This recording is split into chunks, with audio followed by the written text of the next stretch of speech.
Hello everyone, कैसे हैं आप लोग। आज की क्लास में हम पढ़ने वाले हैं क्लास 10th साइंस का chapter number 5 periodic classification of elements. ठीक है, चलिए स्टार्ट करते हैं। तो एट प्रेजेंट अर्थ पे 118 एलिमेंट्स ऐसे हैं जो डिस्कवर किए जा चुके हैं। इस 118 एलिमेंट में से 94 एलिमेंट्स ऐसे हैं जो नेचुरली ऑकरिंग मतलब नेचर में पाए जाते हैं, और बाकी बचे हुए 24 एलिमेंट्स जो है वो आर्टिफिशियली बनाए गए हैं। ठीक है, मैन मेड है। इतना समझे। तो इतने सारे एलिमेंट को अलग अलग स्टडी करना, इनके प्रॉपर्टीज़ को स्टडी करना एक काफ़ी टफ वर्क होगा। तो इसको ईजी बनाने के लिए हम लोग क्या करते हैं, एलिमेंट्स को क्लासीफाई करते हैं on the basis of properties. तो एग्जाम एक ऐसा क्वेश्चन यहाँ पे पूछेंगे कि why do we classify elements. तो आपको लिखना होगा to study such a large number of elements with ease. ठीक है, चलिए तो आगे बढ़ते हैं अगले टॉपिक पे, making order out of chaos early attempts at the classification of elements. तो पहले के जो साइंटिस्ट थे उन्होंने कैसे कैसे अटेम्प्ट किया इसको क्लासिफिकेशन करने में, उसको देखते हैं। Scientist made several attempts to classify elements according to their properties and obtain an orderly arrangement out of chaos. तो बहुत सारे एलिमेंट इधर उधर बिखरे हुए थे, एक तरफ ऑक्सीजन, एक तरफ हाइड्रोजन, एक तरफ सोडियम। इनको अलग अलग स्टडी करना काफ़ी एक हेक्टिक काम था। तो साइंटिस्ट ने on the basis of properties इनको अरेंज करना स्टार्ट किया। तो सबसे पहले के जो साइंटिस्ट थे उन्होंने सबसे पहले एलिमेंट्स को दो ग्रुप में डिवाइड कर दिया, एक था मेटल्स और दूसरा था नॉन मेटल्स। ठीक है, तो ये क्लासिफिकेशन था पहले के ज़माने में, लेकिन ये काफ़ी सिंपल क्लासिफिकेशन है, इसमें ज़्यादातर प्रॉब्लम सॉल्व नहीं हो पाया। ठीक है, इससे अभी भी स्टडी करना मुश्किल हो जा रहा था। तो अब आते हैं मेन जो चार लोगों ने काम किया, उन चारों का काम हम पढ़ेंगे। सबसे पहले डोबेरेनियर्स ने कुछ काम किया पीरियोडिक टेबल पे, फिर उसके बाद आते हैं हमारे न्यूलैंड। ठीक है, फिर उसका बाद आता है हमारा मेंडलीव्स, और उसके बाद जो चौथा नंबर है वो है मोजले वाला मॉडर्न पीरियोडिक टेबल। तो इन चारों ने क्या क्या काम किया वो हम देखेंगे अब। तो देखिए सबसे पहले स्टार्ट करते हैं डोबेरेनियर्स ट्राइड से। तो देखिए इन द ईयर 1817 डोबेरेनियर ने क्या किया, tried to arrange the element with similar properties into groups. उन्होंने क्या किया, ऐसे एलिमेंट जिनका प्रॉपर्टी सेम सेम था, प्रॉपर्टी मतलब फिजिकल प्रॉपर्टी या फिर केमिकल प्रॉपर्टी, मतलब वो ऑक्सीजन के साथ कैसे रिएक्ट करता है, उसका वैलेंसी कितना है, मेटल है कि नॉन मेटल है, वाटर के साथ कैसे रिएक्ट करता है, ये सब प्रॉपर्टी के आधार पर उन्होंने सिमिलर प्रॉपर्टीज़ वाले एलिमेंट को एक ग्रुप में डाल दिया। ठीक है, he identified some groups having 3 elements each. तो उन्होंने कुछ ऐसे ऐसे ग्रुप बनाए, मान लीजिए ये ग्रुप है और हर एक ग्रुप में कितने कितने एलिमेंट डाल दिए, 3-3 एलिमेंट डाल दिए। इतना समझे। तो देखिए so he called these groups triads, इसलिए उन्होंने हर एक ग्रुप को क्या नाम दे दिया, ट्राइड नाम दे दिया। क्यों, क्योंकि एक ग्रुप में उनका कितना एलिमेंट था, 3 एलिमेंट था। ठीक है, इसीलिए यहाँ का देखिए नाम भी कैसा पड़ा है, डोबेरेनियर्स ट्राइड। तो Dobereiner's show that when the 3 elements in a triad were written in the order of increasing atomic mass, the atomic mass of the middle element was रफली the average of the atomic mass of the other 2 elements. अब यहाँ पे एक term समझ लीजिए, atomic mass क्या होता है। हमें पता है कि कोई भी एटम का ये होता है न्यूक्लियस। न्यूक्लियस में क्या होता है, आपका न्यूट्रॉन होता है प्लस प्रोटॉन होता है, और यहाँ पे सेल्स होते हैं जिनको हम लोग के और फिर आगे वाले सेल्स को एल से डिनोट करते हैं, फिर आगे एम से। ये हम आपको पहले भी बता चुके हैं। तो देखिए इस न्यूक्लियस के अंदर न्यूट्रॉन और प्रोटॉन होता है, तो इन दोनों का अगर आप नंबर ऐड कर देंगे ना, तो जो आपको मिलेगा वो कहलाएगा एटॉमिक मास। मतलब atomic mass equal to number of protons plus number of neutrons. इतना समझे। और एक टर्म होता है जिसको बोलते हैं एटॉमिक नंबर। एटॉमिक नंबर मतलब नंबर ऑफ प्रोटॉन्स, जितना प्रोटॉन है उतना ही एटॉमिक नंबर होगा। तो ये दो टर्म आप कॉपी में नोट करते चलिए, एटॉमिक नंबर और एटॉमिक मास। ठीक है, और जैसे जैसे हम अंडरलाइन किए हैं वैसे वैसे आपको अंडरलाइन करते जाना है, यही आपका नोट्स होगा। और साथ ही साथ जो भी हम क्वेश्चन बोले वो आपको एक कॉपी में नोट करते चलना है साथ साथ। ठीक है, चलिए तो इन्होंने क्या बोला एक बार फिर से पढ़ लेते हैं। Dobereiner showed that when the 3 elements in a triad were written in the order of increasing atomic mass, the atomic mass of the middle element was roughly the average of the atomic mass of the other 2 elements। इन्होंने कहा कि जब इन्होंने देखिए सबसे पहले इन्होंने क्या किया, एक ग्रुप बना दिया जिसमें 3 एलिमेंट थे। अब इस तीनों एलिमेंट को इस तरीके से अरेंज किया गया कि इंक्रीजिंग ऑर्डर ऑफ एटॉमिक मास, ठीक है, बढ़ते हुए एटॉमिक मास के क्रम में अरेंज कर दिया गया। तो अरेंज करने से क्या पाया गया कि जो बीच वाला एलिमेंट का जो एटॉमिक मास है ना, वो क्या है, इन दोनों एटॉमिक मास का एवरेज है। मतलब इसका एटॉमिक मास प्लस इसका एटॉमिक मास दोनों को ऐड कर देंगे और 2 से डिवाइड करेंगे तो आपको अप्रॉक्स बीच वाले एलिमेंट का एटॉमिक मास मिल जाएगा। यहाँ पे एग्जांपल भी दिया गया है। For example take the triad consisting of lithium sodium potassium. ये एक ट्राइड है, डोबेरेनियर ट्राइड। ठीक है, लिथियम सोडियम पोटेशियम का यहाँ पे मिडिल एलिमेंट क्या है, सोडियम है। विथ रेस्पेक्टिव एटॉमिक मास 6.9, 23.0, 39, ये तीनों का एटॉमिक मास दिया गया है respectively. What is the average of atomic mass of lithium and sodium. तो आप क्या कीजिए, इस फर्स्ट वाले और थर्ड वाले का एवरेज एटॉमिक मास निकालिए। तो निकालते हैं 6.9 प्लस 39, तो 6.9 प्लस 39 और दोनों को 2 से डिवाइड कर दीजिए तो आएगा 45.9 डिवाइडेड बाई 2। तो ये अप्रॉक्स आपको मिलेगा 23 जैसा, क्योंकि इसको 46 कंसिडर कर लीजिए तो 23 मिलेगा। तो देखिए मिडिल वाले एलिमेंट का एटॉमिक मास आ जा रहा है, समझ रहे हैं, सोडियम का एटॉमिक मास 23। तो यही फीचर था डोबेरेनियर ट्रायड में। अब इसके ऊपर भी एग्जाम में क्वेश्चन आता है, ठीक है। देखिए एग्जाम में क्वेश्चन आपसे ऐसे पूछेंगे, chlorine, bromine and iodine form a Dobereiner triad, ठीक है। The atomic mass of chlorine and iodine are 35.5 and 126.9 respectively. Predict the atomic mass of bromine.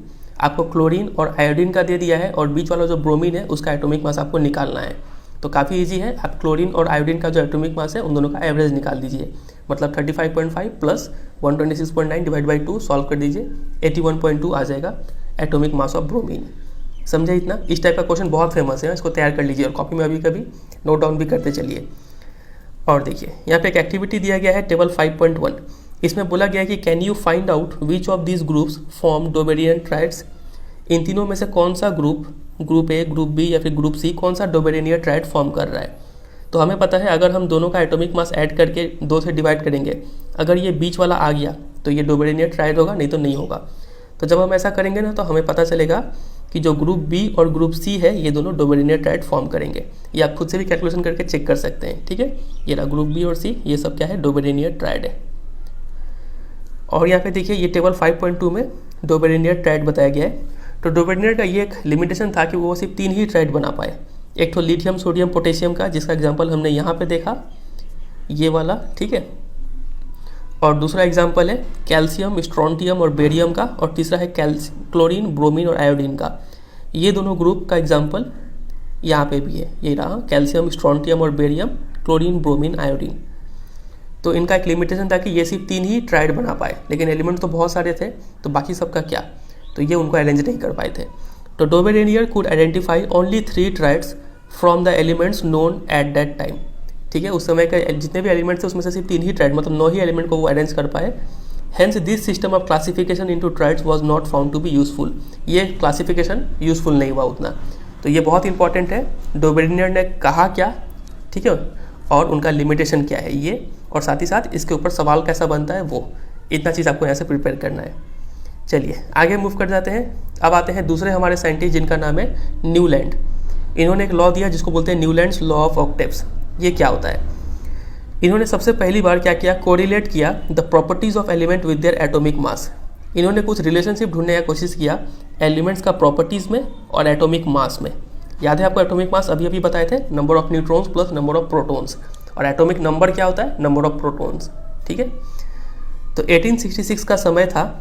Newland ने क्या किया, arrange the then known elements in the order of increasing atomic mass. इन्होंने arrange करना start कर दिया element को, किस basis पे, इन the order of increasing atomic मास, बढ़ते हुए एटॉमिक मास के क्रम में अरेंज करना स्टार्ट कर दिया। मतलब जिसका सबसे कम एटॉमिक मास था उसको उन्होंने सबसे पहले रखा, फॉर एग्जांपल हाइड्रोजन सबसे पहले, उसके बाद कुछ और एलिमेंट रखा होगा उन्होंने। He started with the element having the lowest atomic mass, hydrogen. इन्होंने हाइड्रोजन से स्टार्ट किया क्योंकि हाइड्रोजन का एटॉमिक मास लोएस्ट है। And ended at thorium which was 56th element, और जाके उन्होंने खत्म किया पीरियोडिक टेबल को थोरियम पे, जो कि था 56वां एलिमेंट। तो उस समय सिर्फ 56 एलिमेंट ही थे 1866 तक। वो तो आज के डेट में अभी कितने एलिमेंट है, 118 है, ठीक है। He found that every 8th element had property similar to that of the first. अब ये उन्हें काफ़ी अजीब चीज़ उन्होंने नोटिस किया कि हर 8वां एलिमेंट का जो प्रॉपर्टी था ना, वो पहले वाले एलिमेंट के प्रॉपर्टी से मैच कर रहा था। फॉर एग्जाम्पल ये रहा न्यूलैंड का ऑक्टेव्स। इन्होंने ऐसे अरेंज किया, सबसे पहले हाइड्रोजन, फिर लिथियम उन्होंने लिखा, फिर बेरिलियम, बोरोन, ऐसे करके अरेंज करते गए। तो देखिए हाइड्रोजन 1 है, तो ये 2, 3, 4, 5, 6, 7, 8, 8वां एलिमेंट का प्रॉपर्टी पहले वाले से मैच कर रहा था। अगर हम लिथियम का एग्जांपल लें तो लिथियम पहला, दूसरा, तीसरा, चौथा, 5वां, 6वां, 7वां, 8वां, तो ये सोडियम का प्रॉपर्टी लिथियम से मैच कर रहा था। उसी तरीके से मैग्नीशियम का प्रॉपर्टी बेरिलियम से मैच कर रहा था। समझ रहे?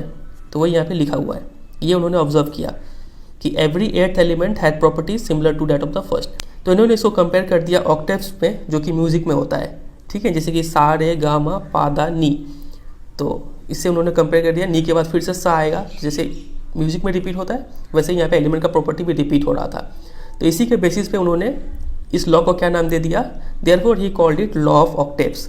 It is known as Newlands law of octaves, इसको कहा जाता है। ठीक है, चलिए तो यहाँ पे लिखा हुआ है। तो न्यूलैंड ने ये सब बात बोला, जितना अंडरलाइन किए हुए उतना प्रिपेयर कर लीजिए। अब निकालते हैं बुराई, क्योंकि बुराई निकालना काफ़ी आसान काम है।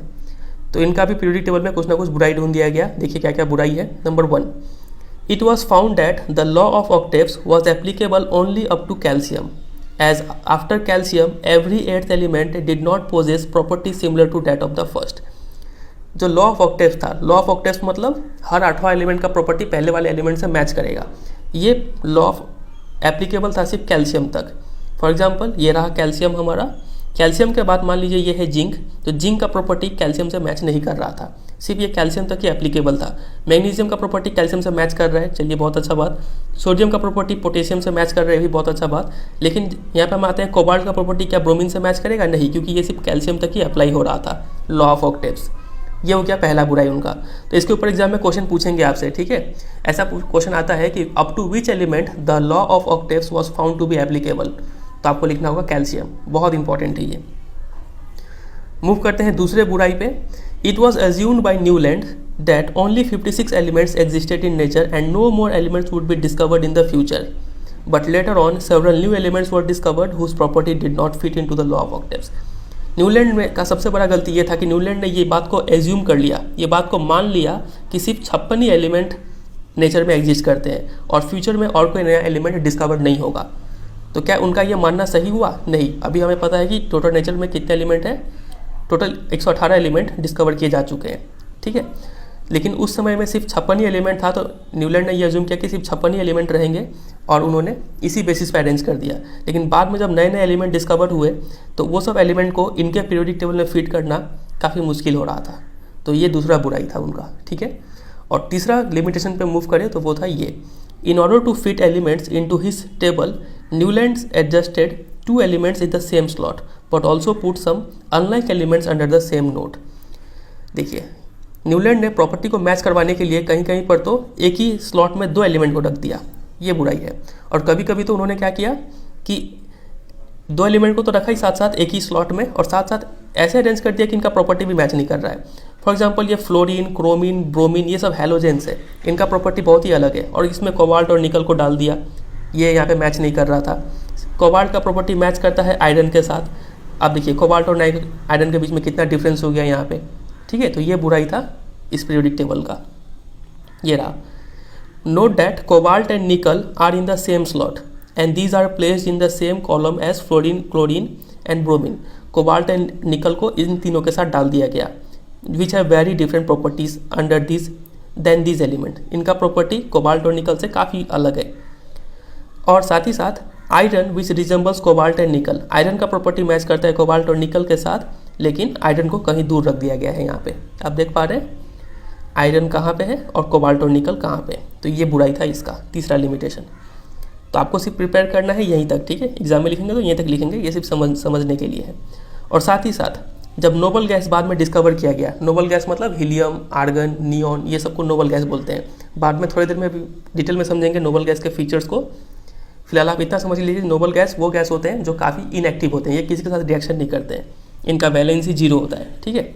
तो जब बाद में नोबल गैस डिस्कवर किया गया तो इनको इस टेबल में कहाँ डाला जाए, ये भी एक काफ़ी बड़ा टेंशन का बात था। तो ये भी इसका एक लिमिटेशन हो गया, ठीक है। तो Newlands law of octaves worked well with lighter elements only. जो हल्के फुल्के एलिमेंट्स है जिनका एटॉमिक मास कम था उनमें ये अच्छा लॉ काम कर रहा था, लेकिन बाकी सब हैवी एलिमेंट में ये लॉ फेल हो जा रहा था। तो ये 3 लिमिटेशन आपको अच्छे से तैयार करना है। पहला पॉइंट पूरा, दूसरा पॉइंट भी पूरा, और तीसरा पॉइंट ये नोट तक, ठीक है। चलिए कुछ क्वेश्चंस देख लेते हैं यहाँ पे। पहला question, did Dobereiner triad also exist in the columns of Newlands octaves, compare and find out. क्या डोबेडेनियर का ट्राइड न्यूलैंड के ऑक्टेव में भी देखने को मिल रहा था क्या? तो हमें पता है कि डोबेडेनियर ने कितना ट्राइड बनाया, 3 ट्राइड बनाया, जो कि था लिथियम, सोडियम, पोटेशियम। ये रहा, यहाँ पे आप देख सकते हैं, यही 3 ट्राइड डोबेडेनियर ने बनाया था। तो क्या ये तीनों में से कोई भी ट्राइड न्यूलैंड के ऑक्टेव्स में देखने को मिल रहा है क्या? तो हाँ, हम पहले से मार्क करके रखे हुए, ये रहा लिथियम, सोडियम, पोटेशियम, यहाँ हमें देखने को मिल रहा है, ठीक है। तो बस ये इसका आंसर येस हो जाएगा। इस टाइप का क्वेश्चन एग्जाम में आएगा नहीं, बस आपका नॉलेज बढ़ाने के लिए क्वेश्चन पूछा गया था। Question number 2, what were the limitations of Dobereiner classification. Dobereiner का क्या लिमिटेशन था, तो यही लिमिटेशन था कि वो सिर्फ 3 ही ट्राइड बना पाए थे, ठीक है, जो कि इनसफिशिएंट था। जितना अंडरलाइन किया हुआ है वो लिखना है आपको, ठीक है, और ये तीनों ही ट्राइड आप याद कर लीजिएगा। चलिए मूव करते हैं थर्ड क्वेश्चन पे। थर्ड क्वेश्चन है what were the limitations of Newlands law of octaves. तो इनका तो कमी है बहुत सारा, ये रहा, यहाँ पे 3 दिया गया है, इन तीनों को अच्छे से प्रिपेयर कर लीजिएगा, ठीक है।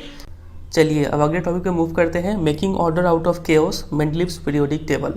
केओस मतलब होता है ग्रेट डिसऑर्डर या फिर डिसअरेंजमेंट, तो उस डिसअरेंजमेंट को ऑर्डर में लाना, ये काम अब किसने अटेम्प्ट किया, मेंडलीव्स ने अटेम्प्ट किया, ठीक है। अभी तक हमने 2 लोगों का काम पढ़ चुके हैं हम लोग, पहले थे डोबेरेनियर और दूसरे थे न्यूलैंड, तीसरे हैं मेंडलीव, और इन्होंने काफ़ी अच्छा काम किया। एलिमेंट्स को क्लासीफाई करने का मेन क्रेडिट इन्हीं को जाता है, ठीक है।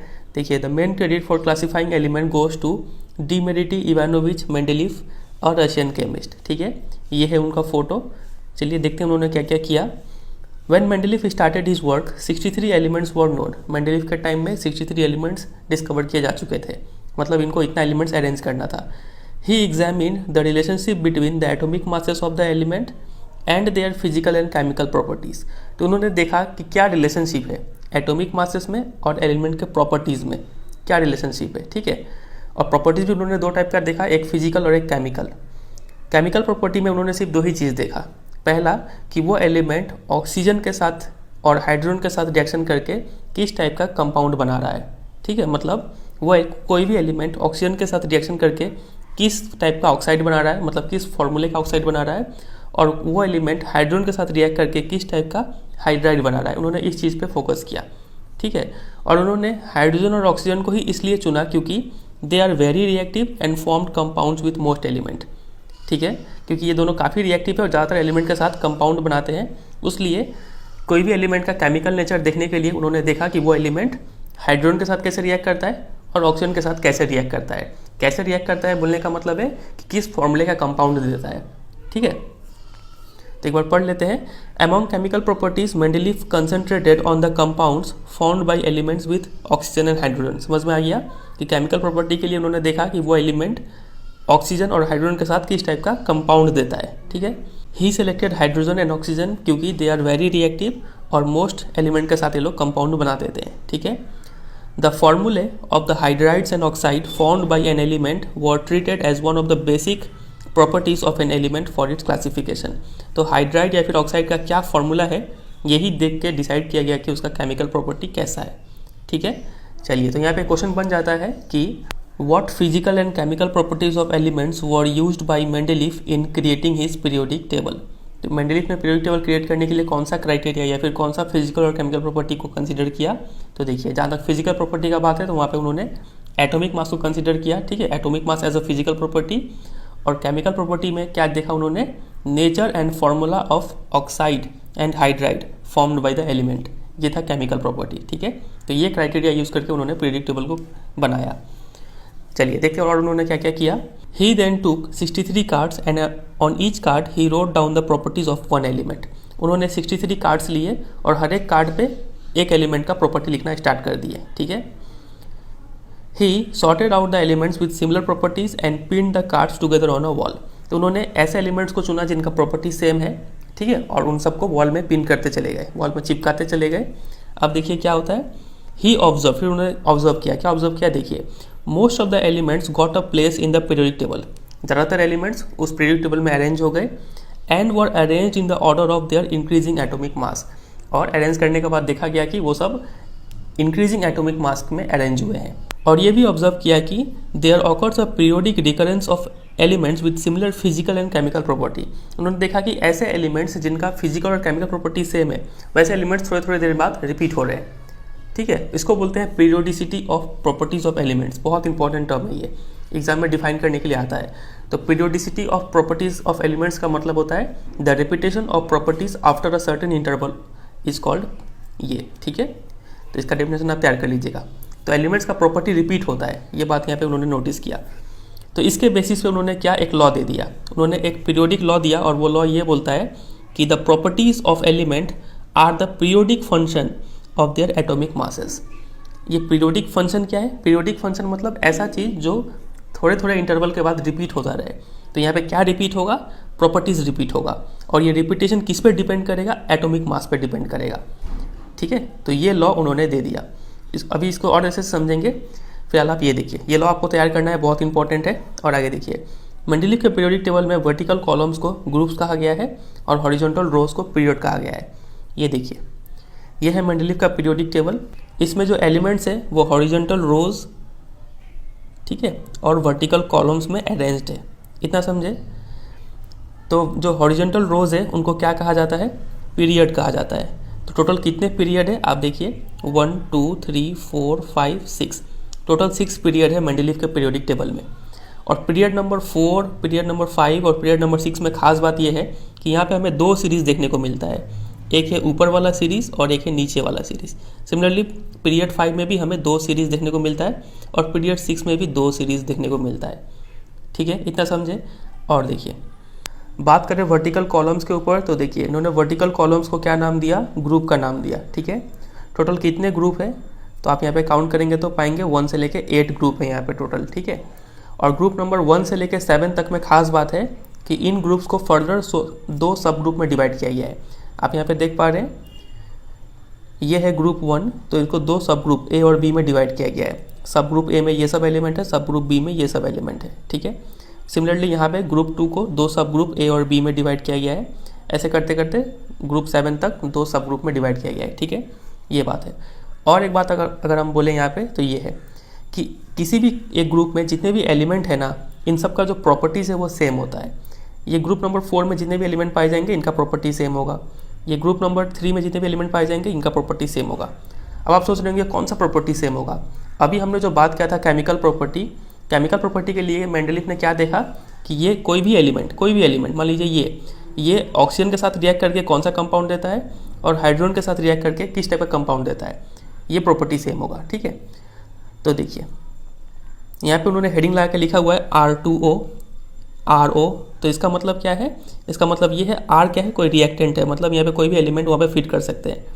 मतलब अगर हाइड्रोजन ऑक्सीजन के साथ रिएक्शन करेगा तो क्या फॉर्मूला देगा, H2O, R की जगह पे H रिप्लेस कर देना है। लिथियम अगर ऑक्सीजन के साथ रिएक्शन करेगा तो कौन सा कंपाउंड देगा, तो Li2O। फिर वैसे सोडियम अगर ऑक्सीजन के साथ रिएक्शन करेगा तो कौन सा कंपाउंड देगा, तो Na2O। समझ रहे हैं बात का गहराई।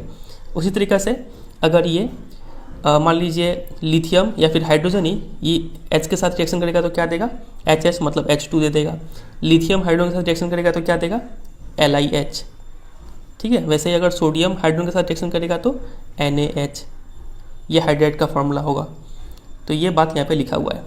यहाँ पे भी अगर कोई मान लीजिए एल्यूमिनियम ऑक्सीजन के साथ रिएक्शन करता है तो क्या फॉर्मूला देगा, तो यहाँ पे देखिए Al2O3, जैसा इसमें था वही हमने लिख दिया, सिर्फ R को Al से रिप्लेस कर दिया।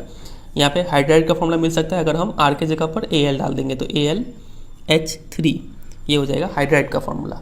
ठीक है, चलिए, तो ये चीज़ यहाँ पे लिखा हुआ है। तो इसका अगर प्रॉपर्टी एक बार फिर से रिकैप करें तो देखिए मेंडलीफ के पीरियोडिक टेबल में टोटल कितने पीरियड है, 6 पीरियड है। पीरियड नंबर 4 से लेकर 6 तक 2 सीरीज़ में बना हुआ है। ठीक है, ग्रुप्स का बात करें तो ग्रुप्स कितने हैं, टोटल 8 ग्रुप्स है और ग्रुप नंबर 1 से लेकर 7 तक 2 सब ग्रुप में डिवाइड हुए हैं, ए और बी। किसी भी ग्रुप में एलिमेंट पाए जाने वाले जो होते हैं उनका प्रॉपर्टी सेम होता है। ठीक है, और इनका हाइड्राइड और ऑक्साइड का फॉर्मूला कैसे निकलेगा वो हम यहाँ से देख सकते हैं। इतना समझे। चलिए, तो इसके ऊपर बहुत अच्छा क्वेश्चन बनता है। क्वेश्चन प्रैक्टिस करने से पहले एक बार टॉपिक को ख़त्म कर लेते हैं, फिर क्वेश्चन पे आएंगे। ठीक है, देखिए सबसे पहले बात करते हैं achievements of Mendeleev periodic table. अब हमें 2 ही चीज़ पढ़ना है मेंडलीफ के बारे में, उनका अचीवमेंट और उनका लिमिटेशन। तो अचीवमेंट बात करने से पहले इनका कुछ बुराई जान लेते हैं, क्योंकि कमी निकालना काफ़ी आसान काम है। ठीक है, तो देखिए पहला कमी इनका ये है, there were a few instances where Mendeleev had to place an element with a slightly greater atomic mass before an element with a slightly lower atomic mass. कहीं कहीं पर देखा गया, हमें पता है कि मेंडलीफ ने कैसे अरेंज किया है एलिमेंट्स को, इन the order of increasing atomic मास, ये तो हमें पता है। लेकिन कहीं कहीं पर देखा गया कि कभी कभी ऐसा एलिमेंट जिनका एटॉमिक मास ज़्यादा है वो पहले आ चुका है और जिसका एटॉमिक मास लो है वो बाद में आया है।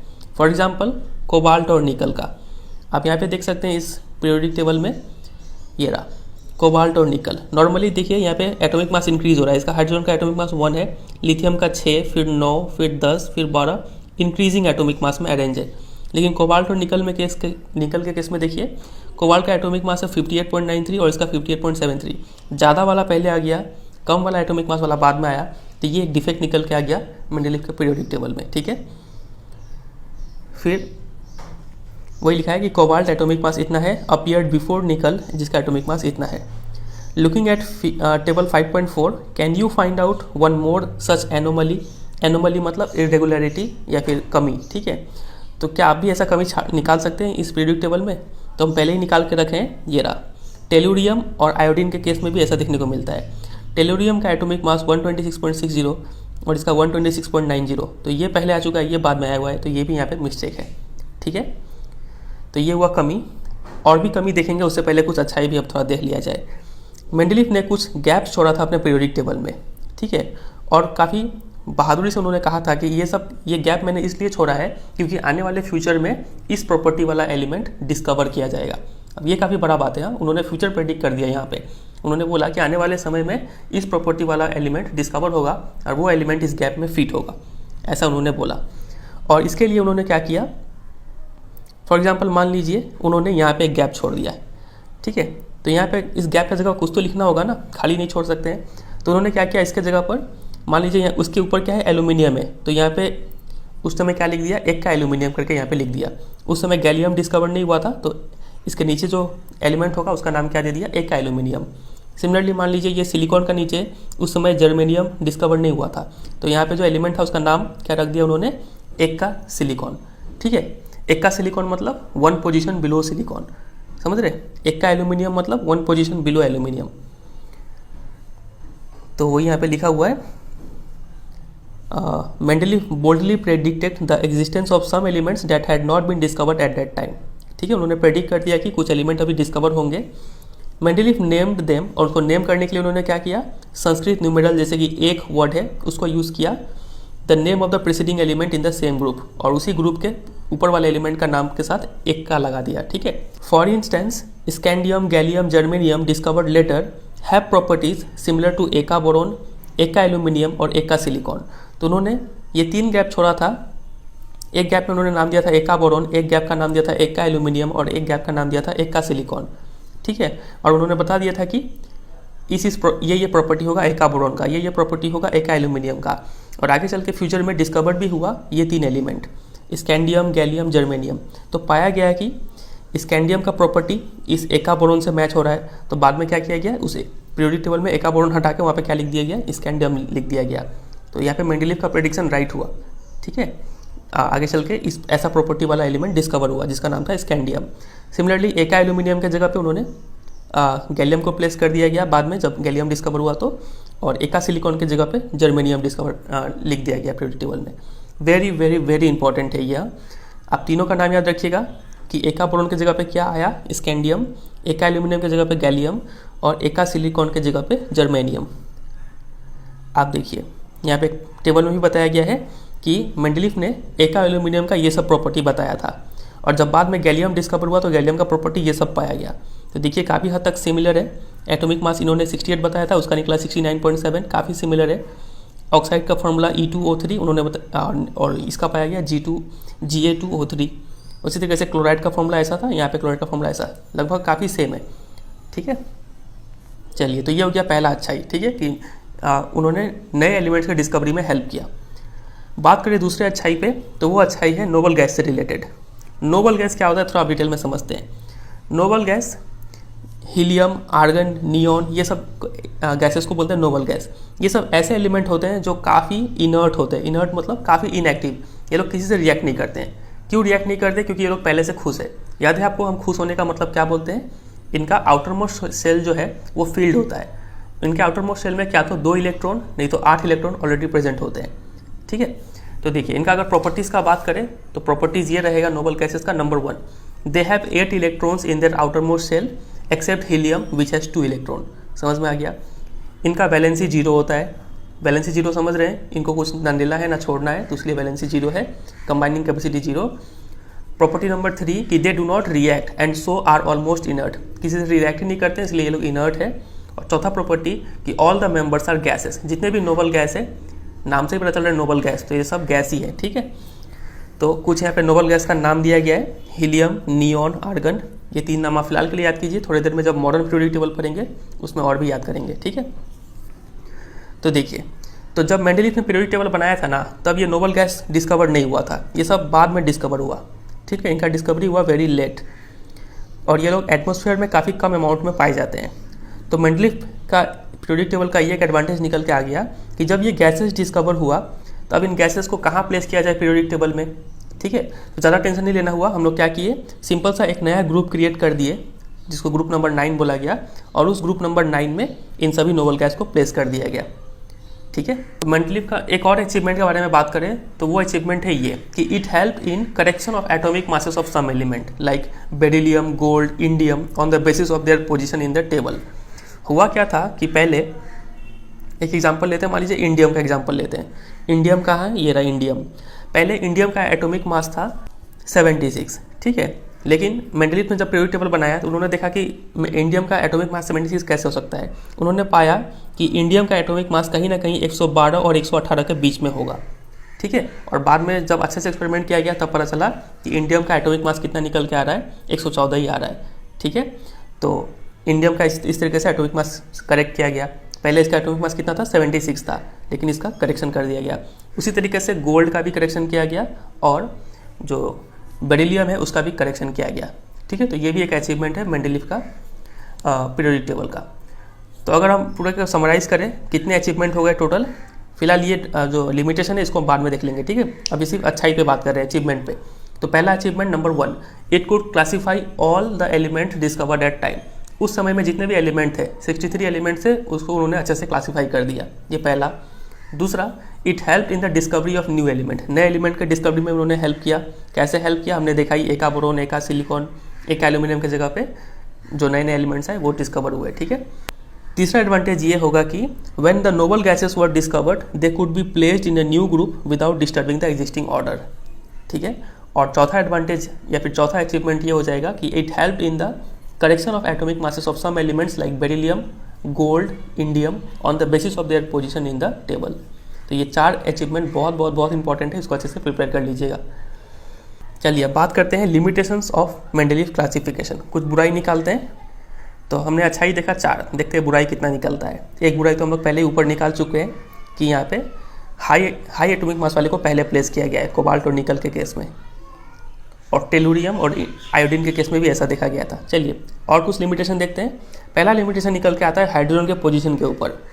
हाइड्रोजन जो है इसका प्रॉपर्टी मैच करता है अल्कली मेटल से भी और हैलोजन से भी। अब ये अल्कली मेटल और हैलोजन क्या है, देखिए आप इस पीरियोडिक टेबल में देख पा रहे हैं, ये जो सब फर्स्ट ग्रुप का जो ए सब ग्रुप है, इसमें जितने भी एलिमेंट है जैसे कि लिथियम, सोडियम, पोटेशियम, रुबिडियम, ये सबको बोलते हैं अल्कली मेटल्स। और हैलोजन किसको बोलते हैं, ये जो फ्लोरीन, क्लोरीन, ब्रोमीन, आयोडीन, समझ रहे हैं ना, इनको बोलते हैं हैलोजन। याद कर लीजिए हैलोजन। तो हाइड्रोजन का जो प्रॉपर्टी है ना, इस हाइड्रोजन का प्रॉपर्टी इससे भी मैच करता है, इससे भी मैच करता है। अब हाइड्रोजन को कहाँ प्लेस किया जाए ये अच्छे से तय नहीं हो पा रहा था। तो हाइड्रोजन को इस ग्रुप में रखा जाए, यहाँ पे रखा जाए, या फिर हाइड्रोजन को यहाँ पे रखा जाए, ये डिसाइड करना मुश्किल था। तो ये पहला लिमिटेशन निकल के आता है। ये रहा, देखिए electronic configuration of hydrogen resembles of alkali metals. इसका हाइड्रोजन का इलेक्ट्रॉनिक कॉन्फ़िगरेशन और अल्कली मेटल का इलेक्ट्रॉनिक कॉन्फ़िगरेशन मैच करता है, क्योंकि इसके भी आउटर मोस्ट सेल में एक इलेक्ट्रॉन है और जितने भी अल्कली मेटल सोडियम, पोटेशियम, इनका भी आउटर मोस्ट सेल में एक इलेक्ट्रॉन, तो इलेक्ट्रॉनिक कॉन्फ़िगरेशन मैच करता है। साथ ही साथ like alkali metals, hydrogen combines with halogens, oxygen and sulphur to form compounds having similar formula. ये देखिए इस टेबल में इधर लिखा हुआ है हाइड्रोजन और इधर लिखा हुआ है एक अल्कली मेटल का एग्जाम्पल है सोडियम, ठीक है। तो देखिए हाइड्रोजन हैलोजन के साथ रिएक्शन करके HCl बनाता है, वैसे ही अल्कली मेटल भी NaCl सिमिलर टाइप का कंपाउंड बना रहा है। ऑक्साइड के साथ रिएक्शन करने से भी सिमिलर टाइप का कंपाउंड बना रहा है, और सल्फर के साथ भी रिएक्शन करके सिमिलर टाइप का कंपाउंड बना रहा है। मतलब इससे हम लोग ये बोल सकते हैं कि हाइड्रोजन का और अल्कली मेटल, सोडियम एक अल्कली मेटल है, ठीक है, इनका प्रॉपर्टी मैच करता है। तो इस हिसाब से तो हाइड्रोजन को अल्कली मेटल के साथ ग्रुप 1 में प्लेस करना चाहिए। On the other hand halogen की तरह हाइड्रोजन भी क्या करता है, डायटोमिक मॉलिक्यूल फॉर्म करता है। जैसे कि एक हैलोजन का एग्जांपल लेते हैं क्लोरीन, तो Cl2 बनता है, हमने देखा था कार्बन वाले चैप्टर में। वैसे ही हाइड्रोजन भी क्या बनाता है, H2 बनाता है, और सब में कोवैलेंट बॉन्ड होता है, ठीक है। तो हाइड्रोजन जो है वो हैलोजन की तरह भी बिहेव करता है और अल्कली मेटल की तरह भी बिहेव करता है। तो हाइड्रोजन को कहाँ प्लेस किया जाए ये एक डाउट था। तो certainly no fixed position can be given to hydrogen in the periodic table. तो this was the first limitation of Mendeleev periodic table, he could not assign a correct position to hydrogen in his table. समझ में आ गया, ये पहला limitation. दूसरे limitation में move करते हैं, वो है आइसोटोप से रिलेटेड। आइसोटोप्स क्या होता है, किसी भी एलिमेंट का आइसोटोप्स कहलाता है उसका अलग अलग रूप। फॉर एग्जांपल यहाँ पे देखिए क्लोरीन का 2 आइसोटोप्स लिखा गया है, एक है Cl35 और एक है Cl37। दोनों ही क्लोरीन ही है, दोनों का केमिकल प्रॉपर्टी एकदम सेम होगा, बस डिफरेंस ये है कि दोनों का मास नंबर अलग अलग होता है। इसका मास है 35, इसका मास है 37, ठीक है। अब मेंडलीव ने तो एटॉमिक मास के बेसिस पे पीरियोडिक टेबल बनाया था। अब चूंकि इन दोनों का एटॉमिक मास अलग अलग है, तो 2 क्लोरीन को कहाँ कहाँ प्लेस किया जाए। अब इनका केमिकल प्रॉपर्टी लेकिन सेम है, तो ये भी वो अच्छे से काम नहीं कर पाए। Isotopes were discovered long after Mendeleev had proposed his periodic classification of element.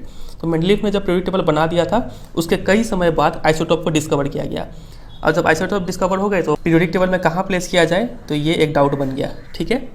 और आइसोटोप्स होता क्या है, हमें अभी बता दिया आपको कि isotopes of an element have similar chemical properties but different atomic मास। बहुत इंपॉर्टेंट है, इस डेफिनेशन के ऊपर भी क्वेश्चन आता है।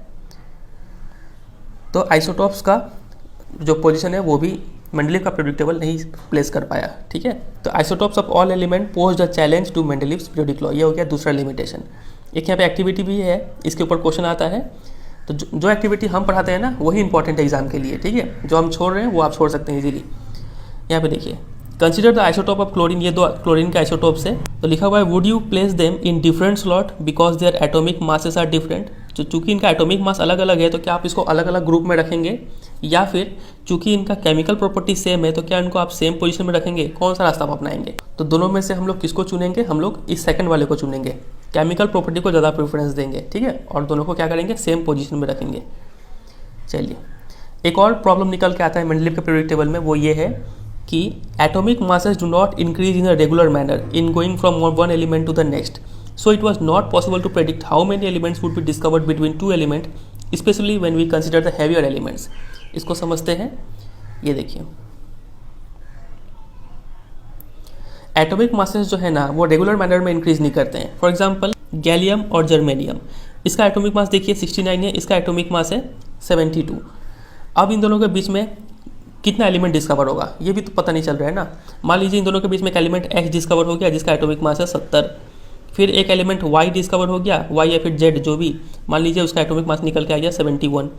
ऐसे करके कुछ और भी हो सकता है। A मान लीजिए कोई एक एलिमेंट आ गया जिसका एटॉमिक मास है 70.5। तो इन दोनों के बीच में कितना एलिमेंट डिस्कवर होगा वो हम श्योरली यहाँ पे बता नहीं पा रहे हैं, ठीक है।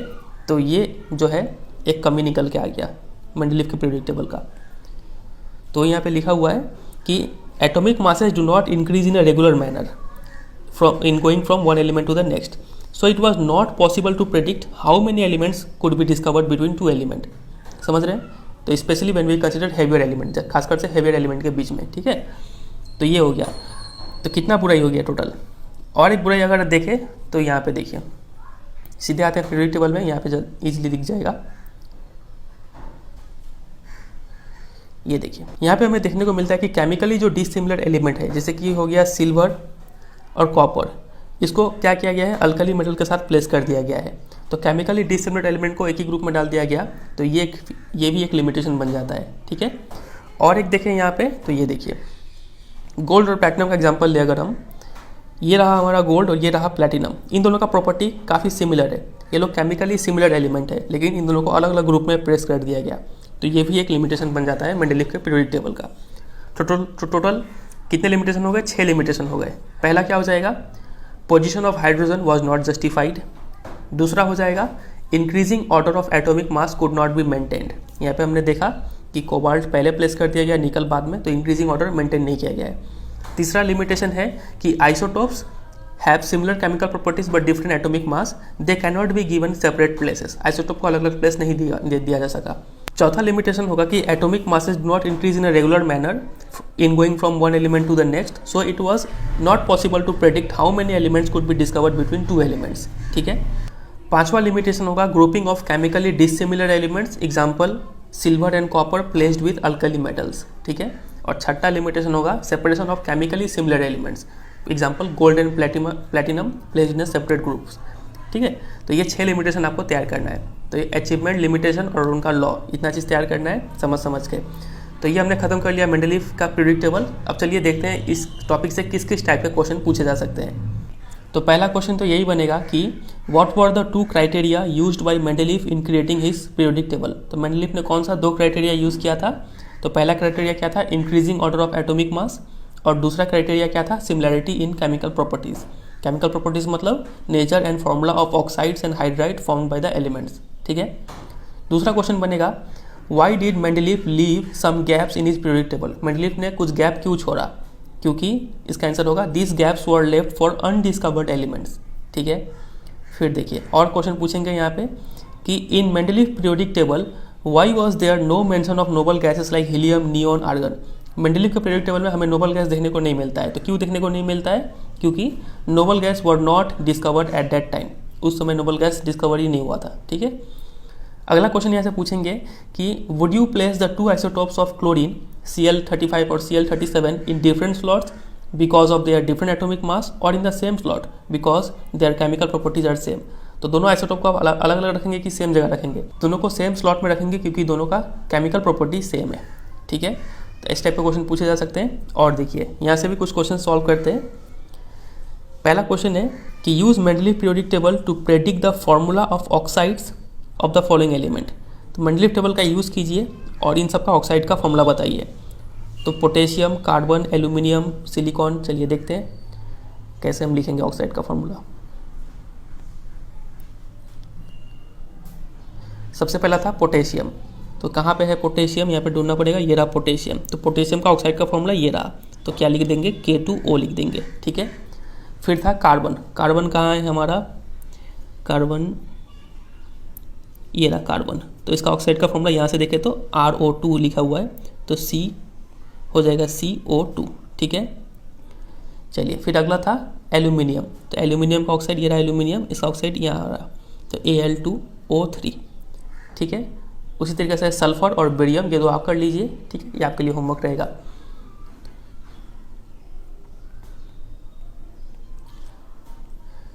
दूसरा क्वेश्चन है ये रहा, बिसाइड्स गैलियम, गैलियम के अलावा which other elements have since been discovered that were left by Mendeleev in his periodic table.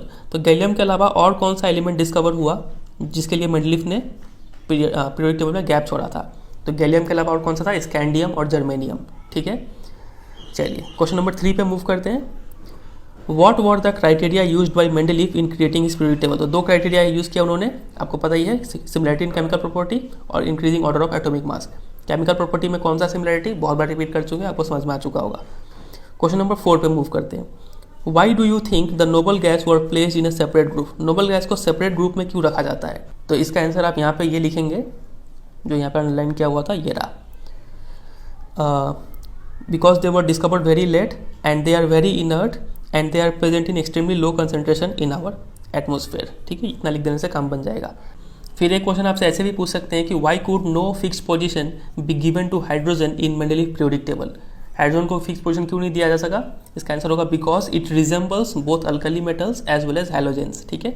और ज़्यादा मास का आ गया तो आपको ये थोड़ा डिटेल में एक्सप्लेन करना होगा कि अल्कली मेटल के साथ कैसे रिजेंबल करता है, ये लिखना होगा साथ साथ, और हैलोजन के साथ कैसे रिजेंबल करता है ये भी लिखना पड़ जाएगा, ठीक है। तो चलिए अब आगे मूव करते हैं सबसे मेन टॉपिक पे, जो कि है making order out of chaos the modern periodic table, ठीक है। ये इतना इंपॉर्टेंट है कि मैक्सिमम क्वेश्चन इसी टॉपिक से आता है। तो अभी मेरा सजेशन यही रहेगा कि आप थोड़ी देर के लिए यहाँ पे रेस्ट ले लीजिए, और जब आपके पास अच्छा खासा एनर्जी हो तब इस टॉपिक को कवर कीजिएगा, क्योंकि ये बहुत इंपॉर्टेंट है।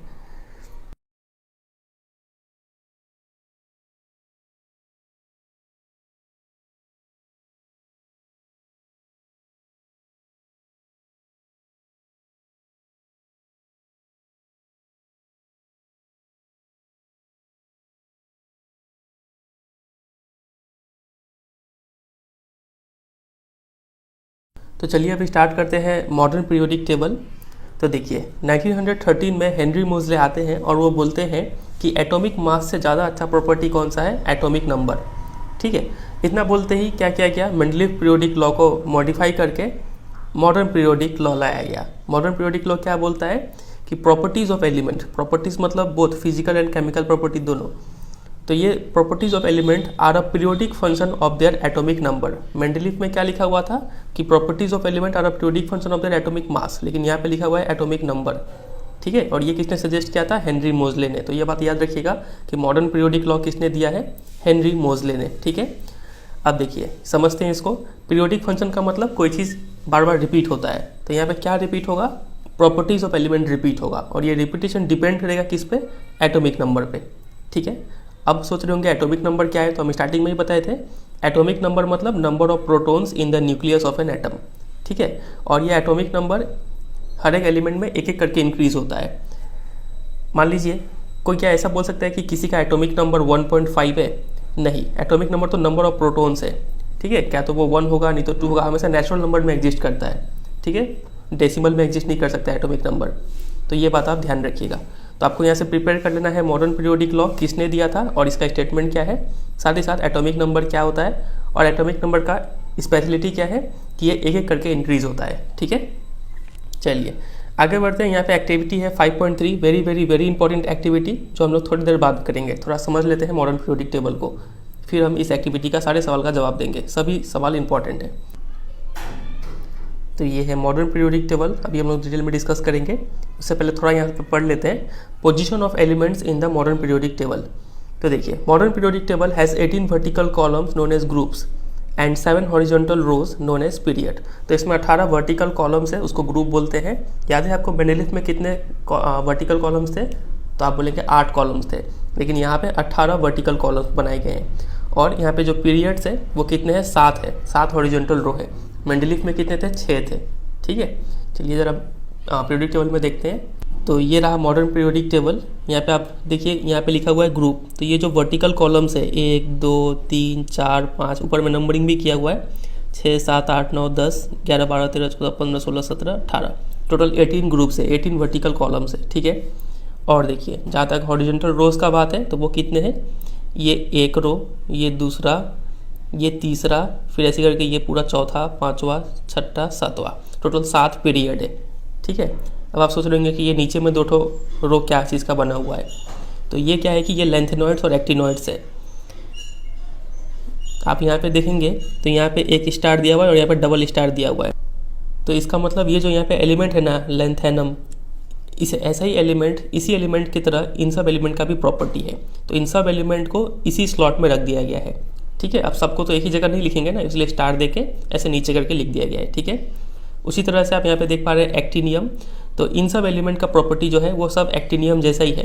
तो ये सभी एलिमेंट इसी पोजीशन में है, इसी स्लॉट में है, ठीक है। पोजीशन बोलने का मतलब हम क्या बता रहे हैं? कोई मान लीजिए आपसे पूछ रहा है कार्बन का पोजीशन बताओ, तो आप देखेंगे कार्बन का ग्रुप नंबर कितना है? 14, और पीरियड नंबर कितना है? 2, ठीक है। तो पोजीशन क्या हो जाएगा? ग्रुप 14 और पीरियड 2, ऐसे करके पोजीशन बोलते हैं। तो यहाँ पे जो ये आप देख रहे हैं लेंथेनम, तो इन सब का भी पोजीशन क्या है? लेंथेनम वाला ही पोजीशन है, ग्रुप नंबर 3 और पीरियड नंबर 6, ठीक है। फिर इन सब का पोजीशन भी यही है, समझे इतना? तो खैर उतना आप मत सोचिए, आप सिर्फ इतना याद रखिए कि 18 वर्टिकल कॉलम्स है जिसको हम लोग ग्रुप बोलते हैं, और 7 हॉरिजॉन्टल रोज है जिसको हम लोग क्या बोलते हैं? पीरियड बोलते हैं। इतना समझे? आपको ये पीरियोडिक टेबल याद कहाँ तक करना है? तो हम पहले भी बता चुके हैं मेटल नॉन मेटल चैप्टर में कि आपको 1 से स्टार्ट करना है, 20 तक याद करना है, कैल्शियम तक।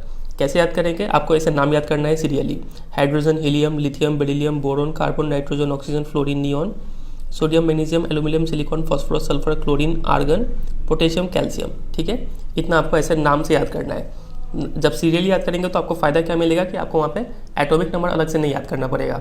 आप मान लीजिए कोई आपसे पूछेगा कि कार्बन का एटॉमिक नंबर बताओ, तो आप सोचेंगे hydrogen, helium, lithium, beryllium, boron, carbon. तो कार्बन कितने नंबर पे आ रहा है? 1 2 3 4 5 6, छठे नंबर पर आ रहा है, मतलब इसका एटॉमिक नंबर हो गया 6, ठीक है। तो ऐसे करके आपको कैल्शियम तक याद रखना है। और एक बात, इस पीरियोडिक टेबल में आपको अलग अलग टाइप के कलर दिख रहे होंगे। 3 टाइप के कलर यहाँ पे हैं, एक है ग्रीन कलर, एक है पिंक कलर और एक है येलो कलर। तो जो ग्रीन कलर में जो एलिमेंट्स सब है ये सब क्या है? मेटल्स है, ठीक है। जितने भी ग्रीन कलर वाले हैं, नीचे जो लेंथेनॉइड्स और एक्टिनॉइड्स थे ये सब भी मेटल्स है। उसके बाद जो पिंक कलर में है ये है मेटलॉइड्स। मेटलॉइड्स क्या होता है? इनमें मेटल्स नॉन मेटल दोनों का प्रॉपर्टी होता है, ठीक है। तो ये जो यहाँ पे आपको पिंक कलर का दिख रहा है डायगोनल में अरेंज है ये लोग, ये सब हो गए मेटलॉइड्स। और जो येलो कलर में है ये सब क्या है, नॉन मेटल्स। यहाँ पे एक नॉन मेटल है हाइड्रोजन, ठीक है, ये सब नॉन मेटल्स हो गए। और यहाँ पे एक जिगजैग लाइन है, इस टाइप का लाइन ये रहा, दिख रहा है आपको। ये जिगजैग लाइन क्या कर रहा है, सेपरेट कर रहा है मेटल को नॉन मेटल से, ठीक है। बस इतना ही था। तो चलिए अब यहाँ पे एक एक्टिविटी दिया हुआ है, एक्टिविटी 5.4 करते हैं इसको। Look at group 1 of the modern periodic table and name the elements present in it. तो ग्रुप 1 देखने के लिए कहा गया है, ये रहा ग्रुप 1, आपको दिख रहा होगा यहाँ पे, थोड़ा आपको मोबाइल टेढ़ा करना होगा। ये hydrogen, lithium, sodium, potassium, rubidium, caesium, francium, ठीक है, ये सब हो गए ग्रुप 1 के एलिमेंट। फिर क्या बोला गया है, write down the electronic configuration of the first 3 elements of group 1। तो पहले 3 एलिमेंट कौन से हैं ग्रुप 1 के, हाइड्रोजन, लिथियम, सोडियम, इन तीनों का इलेक्ट्रॉनिक कॉन्फ़िगरेशन लिखना है। तो चलिए लिख देते हैं। हाइड्रोजन का एटॉमिक नंबर 1 है तो इलेक्ट्रॉनिक कॉन्फ़िगरेशन भी क्या हो गया, 1। लिथियम का एटॉमिक नंबर 3 है तो इलेक्ट्रॉनिक कॉन्फ़िगरेशन हो जाएगा 2,1, ठीक है।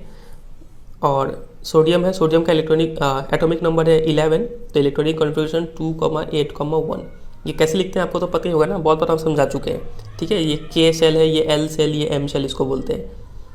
चलिए अगला क्वेश्चन इसमें पूछा गया है कि what similarity do you find in their electronic configuration. तो इन तीनों का इलेक्ट्रॉनिक कॉन्फ़िगरेशन में आपको कौन सा सिमिलैरिटी देखने को मिल रहा है। तो सिमिलैरिटी यही है कि इसका भी वैलेंस इलेक्ट्रॉन 1 है, इसका भी वैलेंस इलेक्ट्रॉन 1 है, इसका भी वैलेंस इलेक्ट्रॉन 1 है। वैलेंस इलेक्ट्रॉन मतलब आउटर मोस्ट शेल में जो इलेक्ट्रॉन है उसको वैलेंस इलेक्ट्रॉन बोलते हैं। तो वैलेंस इलेक्ट्रॉन सेम देखने को मिल रहा है। तो चौथा पॉइंट में देखिए क्या लिखने बोला है, how many valence electrons are present in these 3 element. तो वैलेंस इलेक्ट्रॉन कितने थे, तीनों में ही 1-1 थे, ठीक है। तो इस बात से क्या कंक्लूजन निकल रहा है, इस बात से ये कंक्लूजन निकल रहा है कि कोई भी ग्रुप का जो एलिमेंट है उन सभी एलिमेंट का आउटर मोस्ट सेल में जो इलेक्ट्रॉन्स होते हैं वो सेम होते हैं। मतलब किसी भी ग्रुप में जो वैलेंस इलेक्ट्रॉन है वो सेम होता है। ये रहा यहाँ पे लिखा हुआ है, the elements present in any one group have the same number of valence electron, ठीक है। चलिए विश्वास नहीं हो रहा है तो हम लोग इसका भी लिख के देख लेते हैं। बेरिलियम और मैग्नीशियम का लिख के देख लेते हैं। बेरिलियम का एटॉमिक नंबर 4 है, इसका इलेक्ट्रॉनिक कॉन्फ़िगरेशन हो जाएगा 2,2। मैग्नीशियम का एटॉमिक नंबर 12 है तो इसका इलेक्ट्रॉनिक कॉन्फ़िगरेशन होगा 2,8,2। ऐसी करके किसी का भी लिखेंगे कैल्शियम का तो 2,8,8,2, ठीक है। तो इसमें भी हमें देखने को मिल रहा है कि वैलेंस इलेक्ट्रॉन कितने हैं, सब में 2-2 है। इतना समझे। और देखिए यहाँ से भी आप किसी का भी लिखेंगे, फॉर एग्जांपल अगर हम फ्लोरीन का लिखे तो इलेक्ट्रॉनिक कॉन्फ़िगरेशन क्या होगा, 2,7 होगा क्योंकि एटॉमिक नंबर 9 है। क्लोरीन का लिखना चाहे तो 2,8,7, ठीक है। तो देखिए यहाँ पर भी जो है वैलेंस इलेक्ट्रॉन सेम है। तो किसी भी ग्रुप में जितने भी एलिमेंट है उन सब का वैलेंस इलेक्ट्रॉन सेम होता है, ये पहला कंक्लूजन निकला। और देखिए यहाँ पे क्या लिखा हुआ है, hence we can say that groups in the periodic table signify an identical outer shell electronic configuration. तो ग्रुप क्या शो करते हैं, ये शो करते हैं कि एलिमेंट का जो आउटर सेल का जो इलेक्ट्रॉनिक कॉन्फ़िगरेशन है वो सेम होगा। On the other hand the number of shells increases as we go down the group. एक चीज़ और हमें यहाँ पे नोटिस करने को मिला था, जब हमने हाइड्रोजन का इलेक्ट्रॉनिक कॉन्फ़िगरेशन लिखा तो वो था 1, लिथियम का 2,1 और सोडियम का था 2,8,1। तो यहाँ पे कितने सेल है, एक सेल जिसको के बोलते हैं। यहाँ पे कितने नंबर ऑफ सेल्स है, 2, के और एल। यहाँ पे कितने नंबर ऑफ सेल्स है, 3, जो कि है के एल एम। तो नंबर ऑफ सेल्स क्या हो रहा है, इंक्रीज होते जा रहा है एक एक करके। तो वही बात यहाँ पे लिखा हुआ है कि number of shells increases as we go down the group. और एक बात आपको यहाँ पे समझना होगा कि मान लीजिए हम लिथियम का ये लिख रहे हैं, इलेक्ट्रॉनिक कॉन्फ़िगरेशन लिख रहे हैं। तो एटॉमिक नंबर 3 है तो electronic configuration 2,1। Outer most shell में कितने इलेक्ट्रॉन, तो आप बोलेंगे 1। तो यहाँ पे ग्रुप नंबर भी कितना है, 1 है। समझे इतना। अब देखिए मान लीजिए बेरिलियम का हम लिख रहे हैं इलेक्ट्रॉनिक कॉन्फ़िगरेशन, तो वो कितना होगा, 2,2, ठीक है। तो आउटर मोस्ट सेल में 2 इलेक्ट्रॉन, तो इसका ग्रुप नंबर भी कितना है, 2। इसका मतलब हम समझ रहे हैं कि आउटर मोस्ट सेल में जितने भी इलेक्ट्रॉन होते हैं ग्रुप नंबर भी उतना ही होता है।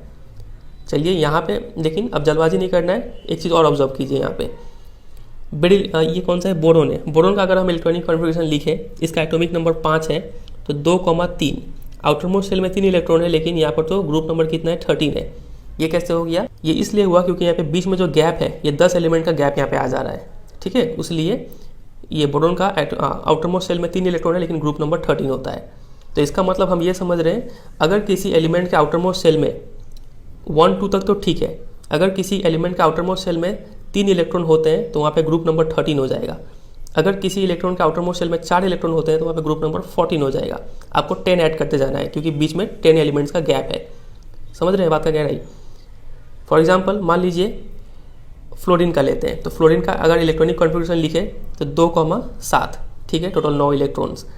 तो 7 है, इसका मतलब इसका ग्रुप नंबर कोई बोले पूछे आपसे तो आप क्या बोलेंगे डायरेक्टली 17 होगा।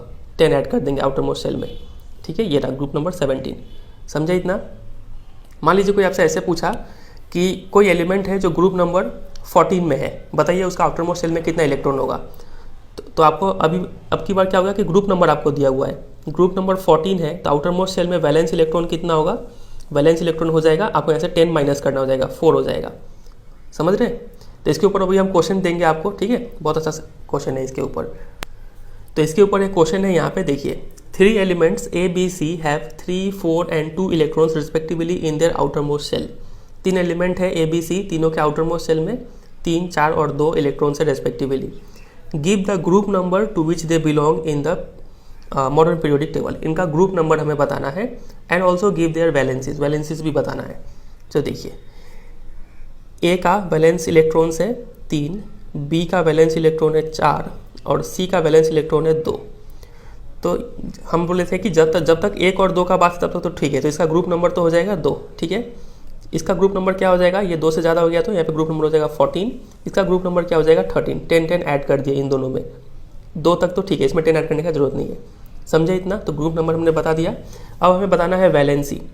तो वैलेंसी कैसे बताएंगे, देखिए वैलेंसी मतलब कितना इलेक्ट्रॉन लेके वो खुश हो जाएगा, कितना इलेक्ट्रॉन लेके या फिर छोड़ के। तो यहाँ पे 3 है तो ये 3 आराम से छोड़ देगा, वैलेंसी हो गया 3। इसका वैलेंसी 4 है तो ये 4 ले या फिर 4 छोड़े, दोनों ही केस में वैलेंसी होगा 4। इसका आउटर मोस्ट शेल में 2 इलेक्ट्रॉन है, अब ये 2 छोड़ देगा तो इसका वैलेंसी हो गया 2, ठीक है। तो ये वैलेंसी कैसे फाइंड करते हैं ये हम पहले के वीडियो में भी बहुत बार बता चुके हैं, तो अभी उतना डिटेल में नहीं जा रहे हैं, ठीक है।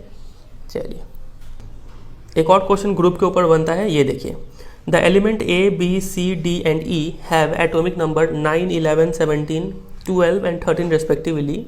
Which pair of elements belong to the same group? कौन से 2 एलिमेंट है जो सेम ग्रुप में बिलोंग करते हैं।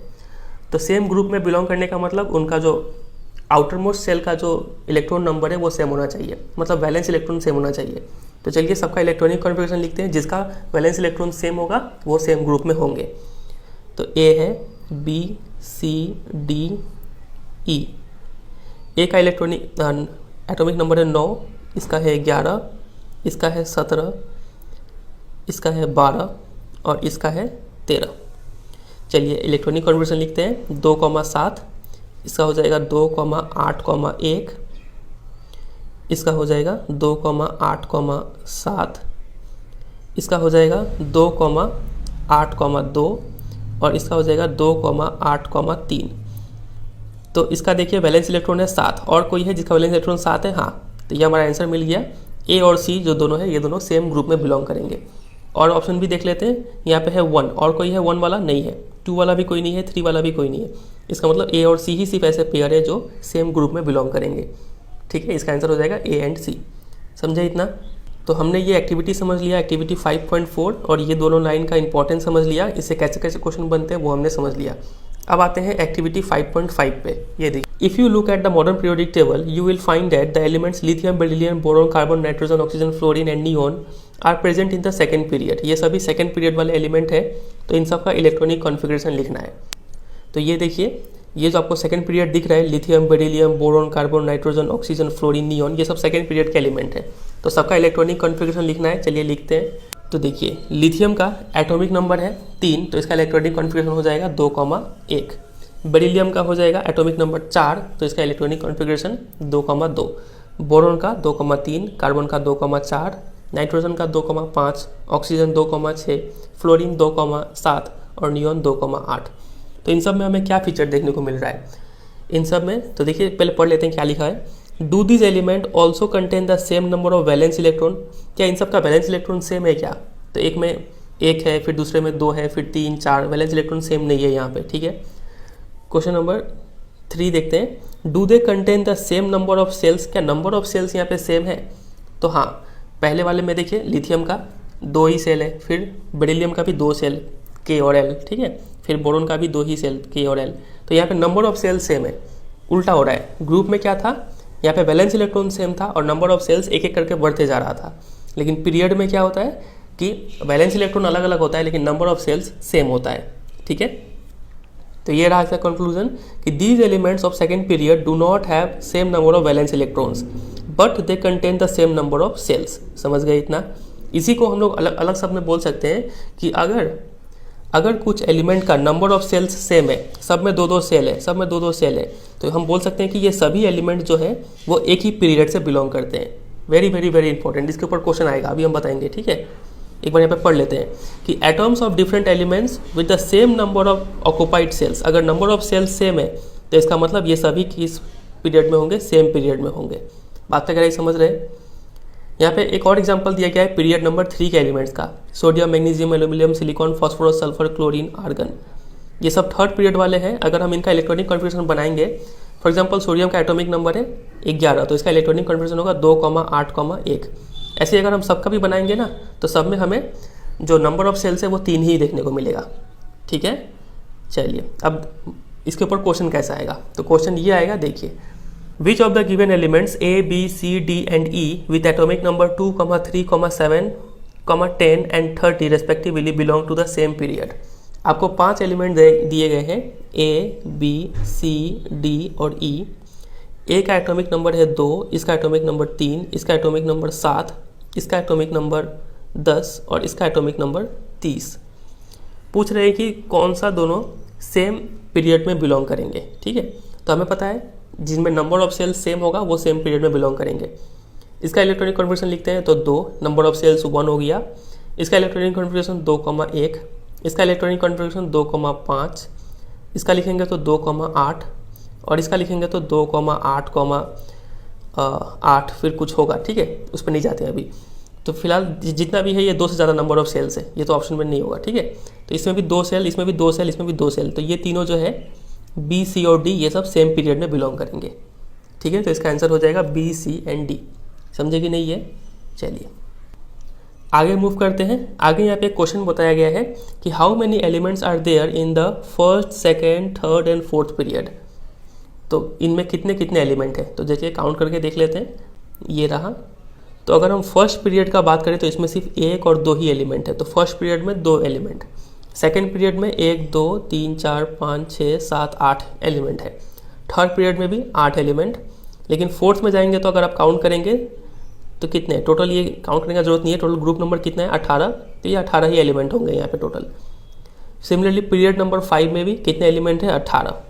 पीरियड नंबर 6 में कितने एलिमेंट है 18 नहीं, इस बार होगा इसमें 32। अब आप बोलेंगे ये में 32 कैसे हो गया, तो यहाँ पे जो ये है ना लेंथ है ना, ये एक नहीं है, ये बल्कि यहाँ पे कितने एलिमेंट है टोटल 14 एलिमेंट यहाँ पे है। तो ये टोटल 18 तो है ही, प्लस ये 14, तो हो जाएगा टोटल 32। ठीक है, सिमिलरली 7th पीरियड में भी टोटल कितने एलिमेंट होंगे 32। ठीक है, तो इसको आप याद रखिएगा। तो उसी बात को यहाँ पे भी लिखा हुआ है कि फर्स्ट पीरियड में 2 एलिमेंट है, सेकेंड पीरियड में 8 एलिमेंट, थर्ड में 8, फोर्थ में 18, फिफ्थ में भी 18, सिक्स्थ में 32 और 7th में भी 32। ठीक है, और देखिए चलिए फिर आगे बढ़ते हैं। तो देखिए the position of an element in the periodic table tells us about it's chemical reactivity. तो किसी भी एलिमेंट का पोजीशन मतलब समझ रहे हैं ना, ग्रुप नंबर और पीरियड नंबर, ये देख के हम क्या बता सकते हैं कि उसका केमिकल रिएक्टिविटी कैसा है। क्यों? क्योंकि the valence electron determine the kind and the nature of bonds formed by an element. Very very very important line. ये छोटा सा लाइन है लेकिन हम बताएंगे इसके ऊपर क्वेश्चन कैसे कैसे आ सकता है। ठीक है, वैलेंस इलेक्ट्रॉन समझ गए, जो आउटर मोस्ट शेल में जितने इलेक्ट्रॉन होंगे, यही इलेक्ट्रॉन जो है वो डिटरमाइन करते हैं कि किस टाइप का बॉन्ड, कितने टाइप का बॉन्ड हम लोग पढ़ चुके हैं, इलेक्ट्रोवैलेंट या फिर आयनिक बॉन्ड, और दूसरा था कोवैलेंट बॉन्ड। इसको चैप्टर 3 में, इसको चैप्टर 4 में हमने पढ़ा था। ठीक है, और नंबर ऑफ बॉन्ड्स, कितने नंबर ऑफ बॉन्ड बनेंगे, 1, 2, 3 या फिर 4, तो ये सभी डिटरमाइन होता है वैलेंस इलेक्ट्रॉन को देख के। ठीक है, तो बस इतना आप बात याद रखिएगा। चलिए कुछ क्वेश्चन देखते हैं तो हमारा और डाउट क्लियर होगा। एक यहाँ पे क्वेश्चन देखिए लिखा हुआ है, where would you locate the element with electronic configuration 2,8 in the modern periodic table. और ऑप्शन दिए गए हैं group number 8, group number 2, group 18 या फिर ग्रुप 10। तो इसका इलेक्ट्रॉनिक कॉन्फिगरेशन देखिए, बाहर वाले सेल में कितने इलेक्ट्रॉन है 8, तो 8 से हमें पता चल रहा है, इसका हमें ग्रुप नंबर निकालना है। 8 चूंकि 2 से ज़्यादा है तो ग्रुप नंबर निकालने के लिए हम इसमें क्या करेंगे 10 ऐड कर देंगे, तो ग्रुप 18 हो जाएगा इसका आंसर। समझे? एक और क्वेश्चन देखिए यहाँ पे लिखा है, which of the following is the outer most shell for elements of period 2। Period 2 के लिए कौन सा सेल आउटर मोस्ट सेल होगा? तो पीरियड 2 में हमें पता है नंबर ऑफ सेल्स कितने होते हैं, 2 ही होते हैं, तो K और L, तो आउटर मोस्ट सेल हो गया L। ठीक है, आंसर नंबर बी हो जाएगा इसका। समझे ये? और ये सभी क्वेश्चन का आप नोट्स बनाते चलिए, बहुत अच्छे अच्छे क्वेश्चन है ये, डाउट आपका क्लियर हो जाएगा इससे। अगला क्वेश्चन है, if an element X is placed in group 14 what will be the formula and nature of bonding of its chloride. तो फॉर्मूला क्या होगा क्लोराइड के साथ और किस टाइप का बॉन्ड वहाँ पे बनेगा क्लोराइड के साथ, वो हमें बताना है। ठीक है, तो देखिए ग्रुप नंबर 14 है, तो आप सबसे पहले यहाँ पे वैलेंस इलेक्ट्रॉन फाइंड आउट कर लीजिए। वैलेंस इलेक्ट्रॉन फाइंड आउट करने के लिए हम क्या करेंगे, -10 कर देंगे, तो इसका वैलेंस इलेक्ट्रॉन पता चल गया हमें 4 है। ठीक है, इतना समझे। अब देखिए हमें पूछा है कि ये क्लोराइड के साथ किस फॉर्मूले वाला कंपाउंड बनाएगा। तो ये रहा X और ये रहा क्लोरीन जो कि क्लोराइड है। हम क्या बताए थे आपको, नीचे इसका वैलेंसी लिखना है 4 और यहाँ पे इसका वैलेंसी लिखना है। क्लोरीन का वैलेंसी होता है 1। कैसे पता चला? हमें पता है क्लोरीन का एटॉमिक नंबर है 17। अब ये 17 कैसे पता चला? हम आपको बोले थे पीरियोडिक टेबल याद कर लेने के लिए वहाँ तक। ठीक है, तो 17 मतलब इसका इलेक्ट्रॉनिक कॉन्फिगरेशन 2,8,7। तो इसको कितना लेके ये खुश हो जाएगा, 1 लेके खुश हो जाएगा, उसलिए इसका वैलेंसी है 1। ठीक है, ये 1 इधर मल्टीप्लाई होगा, ये 4 इधर मल्टीप्लाई होगा, तो फॉर्मूला क्या हो जाएगा XCl4। ये 1 को यहाँ पे लिखते नहीं है, ठीक है, इसलिए इसका फॉर्मूला हो गया XCl4। तो एक आंसर तो ये हो गया। और पूछा है नेचर ऑफ बॉन्डिंग, ये किस टाइप का बॉन्डिंग बनेगा यहाँ पे। तो नेचर ऑफ बॉन्डिंग के लिए हम लोग क्या करेंगे, यहाँ पे शेयरिंग वाला काम करेंगे, क्योंकि 4 लेना छोड़ना मुश्किल होता है। ठीक है, इसलिए यहाँ पे शेयरिंग होगा और नेचर ऑफ बॉन्ड क्या हो जाएगा, कोवैलेंट बॉन्ड हो जाएगा। समझे इतना? चलिए फिर एक क्वेश्चन है, ये आपके लिए है, इसको आप प्रैक्टिस कीजिएगा। देखिए, identify and name the metals out of the following element whose electronic configuration are given below. नीचे 4 एलिमेंट का यहाँ पे इलेक्ट्रॉनिक कॉन्फिगरेशन दिया गया है, आपको इसका नाम बताना है। ठीक है, तो 2,8,2 कैसे पहचानेंगे, इसको ऐड कर दीजिए, कितना मिलेगा 12 मिल गया एटॉमिक नंबर। तो आपको याद है पीरियोडिक टेबल 20 तक, तो कितना हो जाएगा इसका नाम क्या हो जाएगा, तो आप काउंट कीजिएगा कि 12वें नंबर पर कौन सा आ रहा है, तो आप पाएंगे कि यह मैग्नीशियम का इलेक्ट्रॉनिक कॉन्फिगरेशन था। ऐसे करके बाकी 3 का आप खुद से कीजिएगा प्रैक्टिस के लिए। ठीक है, चलिए अगला क्वेश्चन है, ये देखिए, right the formula of the product formed when element A जिसका एटॉमिक नंबर है 19 combines with the element B जिसका एटॉमिक नंबर है 17, तो किस फॉर्मूला वाला प्रोडक्ट बनेगा। फिर पूछा गया है draw its electron dot structure और what is the nature of bond formed. बहुत फेमस क्वेश्चन है ये, इस टाइप का क्वेश्चन आता है आपके एग्जाम में। तो चलिए करते हैं। एक एलिमेंट है A जिसका एटॉमिक नंबर है 19, तो 19 का इलेक्ट्रॉनिक कॉन्फिगरेशन लिख लेते हैं 2,8,8,1। आउटर मोस्ट सेल में 1 इलेक्ट्रॉन है, A का वैलेंसी हो गया 1। ठीक है, फिर B का एटॉमिक नंबर 17 है, तो 2,8,7 हमें तो समझ में आ गया ये क्या है, क्लोरीन ही है। ठीक है, तो B का भी वैलेंसी कितना हो गया 1। ठीक है, तो जो फॉर्मूला बनेगा वो क्या बनेगा, ये इधर उधर क्रॉस मल्टीप्लाई होगा, तो फॉर्मूला हो गया AB। 1 यहाँ पे नहीं लिखते, तो एक आंसर तो हो गया AB। फिर अच्छा अगर इसका वैलेंसी 2 होता ना यहाँ पे, तो यहाँ पे क्या हो जाता A2B हो जाता, लेकिन खैर यहाँ पे वैलेंसी 1 है, तो AB रहा। फिर क्वेश्चन में पूछा गया कि draw its electron dot structure, electron dot structure बनाना है। तो देखिए इलेक्ट्रॉन डॉट स्ट्रक्चर हम लोग मेटल नॉन मेटल चैप्टर में बनाना सीख चुके हैं। क्या करेंगे कि A लिखेंगे यहाँ पे, और A में वैलेंस इलेक्ट्रॉन कितना है 1, तो यहाँ पे 1 तो डॉट दे देंगे, प्लस B का वैलेंस इलेक्ट्रॉन कितना है 1 2 3 4 5 6 7। ठीक है, तो ये 1 इलेक्ट्रॉन इसको ट्रांसफ़र कर देगा, तो क्या हो जाएगा A, चूँकि ये 1 छोड़ चुका है तो यहाँ पे A प्लस हो जाएगा, और यहाँ पे हो जाएगा B, और B का इलेक्ट्रॉन हो गया 1 2 3 4 5 6 7 8। ठीक है, और ये B जो है इसमें क्या लग जाएगा, माइनस लग जाएगा। समझा इतना? तो यही हो गया इलेक्ट्रॉन डॉट स्ट्रक्चर। अब इसमें देखिए, आप चाहे तो यहाँ पे इसका इलेक्ट्रॉनिक कॉन्फिगरेशन लिख सकते हैं 2,8,8,1। इसका इलेक्ट्रॉनिक कॉन्फिगरेशन था 2,8,7। अब यहाँ पे A का इलेक्ट्रॉनिक कॉन्फिगरेशन क्या हो जाएगा 2,8,8, और इसका हो जाएगा 2,8,8। ठीक है, चलिए फिर क्या पूछा था इसमें, what is the nature of the bond form. तो आप ही बताइए यहाँ पे कौन सा बॉन्डिंग होगा जब ट्रांसफर ऑफ इलेक्ट्रॉन होता है। सही कहा आपने, आयनिक बॉन्ड या फिर इलेक्ट्रोवैलेंट बॉन्ड। ठीक है, इस टाइप का क्वेश्चन बहुत फेमस है। अब चलिए और भी बहुत सारे क्वेश्चन हैं, लेकिन क्वेश्चन प्रैक्टिस करने से पहले यहाँ पे जो एक एक्टिविटी था जो हमने छोड़ा था उसका जवाब देना बहुत ज़रूरी है। ये देखिए, how were the position of cobalt and निकल resolve in the modern periodic table. Cobalt और निकल को कैसे सजाया गया है मॉडर्न पीरियोडिक टेबल में। यही तो इश्यू था ना मेंडलीफ में, मेंडलीफ का यही बुराई हम लोग निकाले थे कि कोबाल्ट का मास नंबर, एटॉमिक मास ज़्यादा था, और निकल का एटॉमिक मास कम था, लेकिन फिर भी हमने कोबाल्ट को पहले रख दिया था मेंडलीफ में। अब मॉडर्न पीरियोडिक टेबल में कहाँ रखा गया है दोनों को?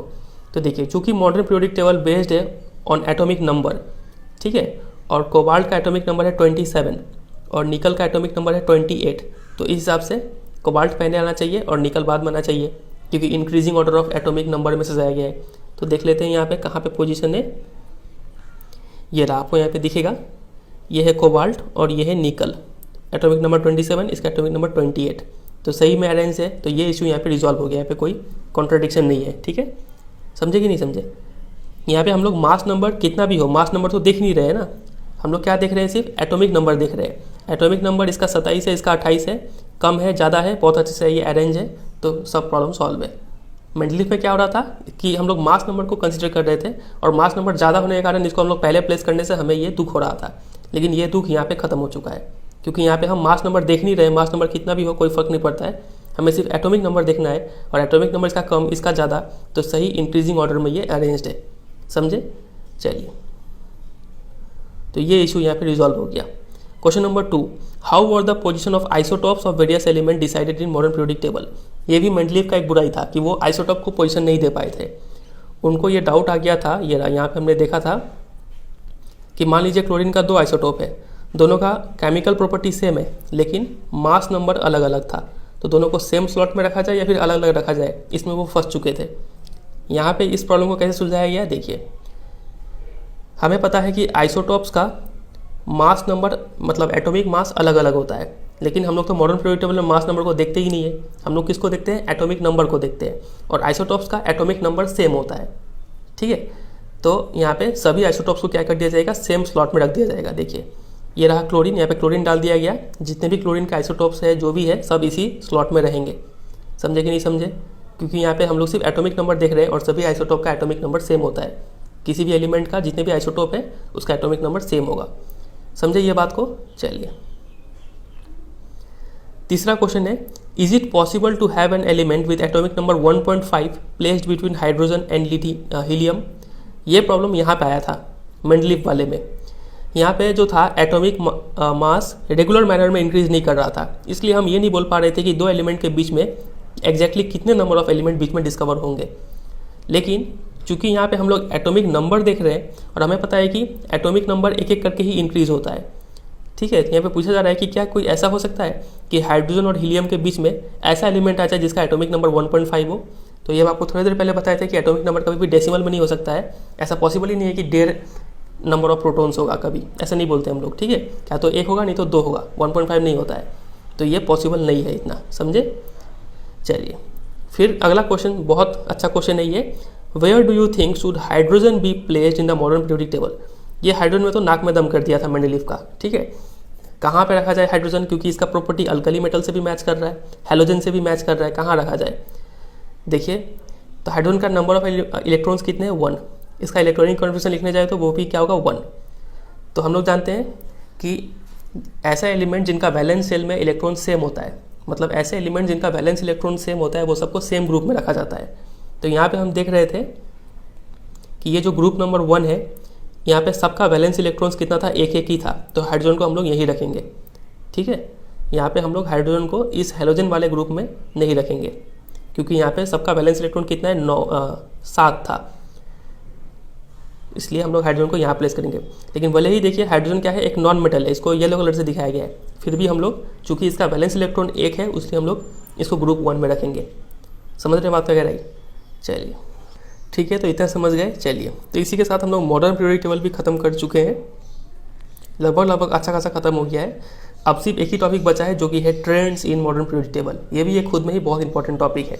तो इससे पहले कि हम लोग आगे बढ़े, 1-2 क्वेश्चन और देख लेते हैं ताकि आपका अंडरस्टैंडिंग और इंक्रीज हो जाए। देखिए, N element is placed in second group and third period of the periodic table.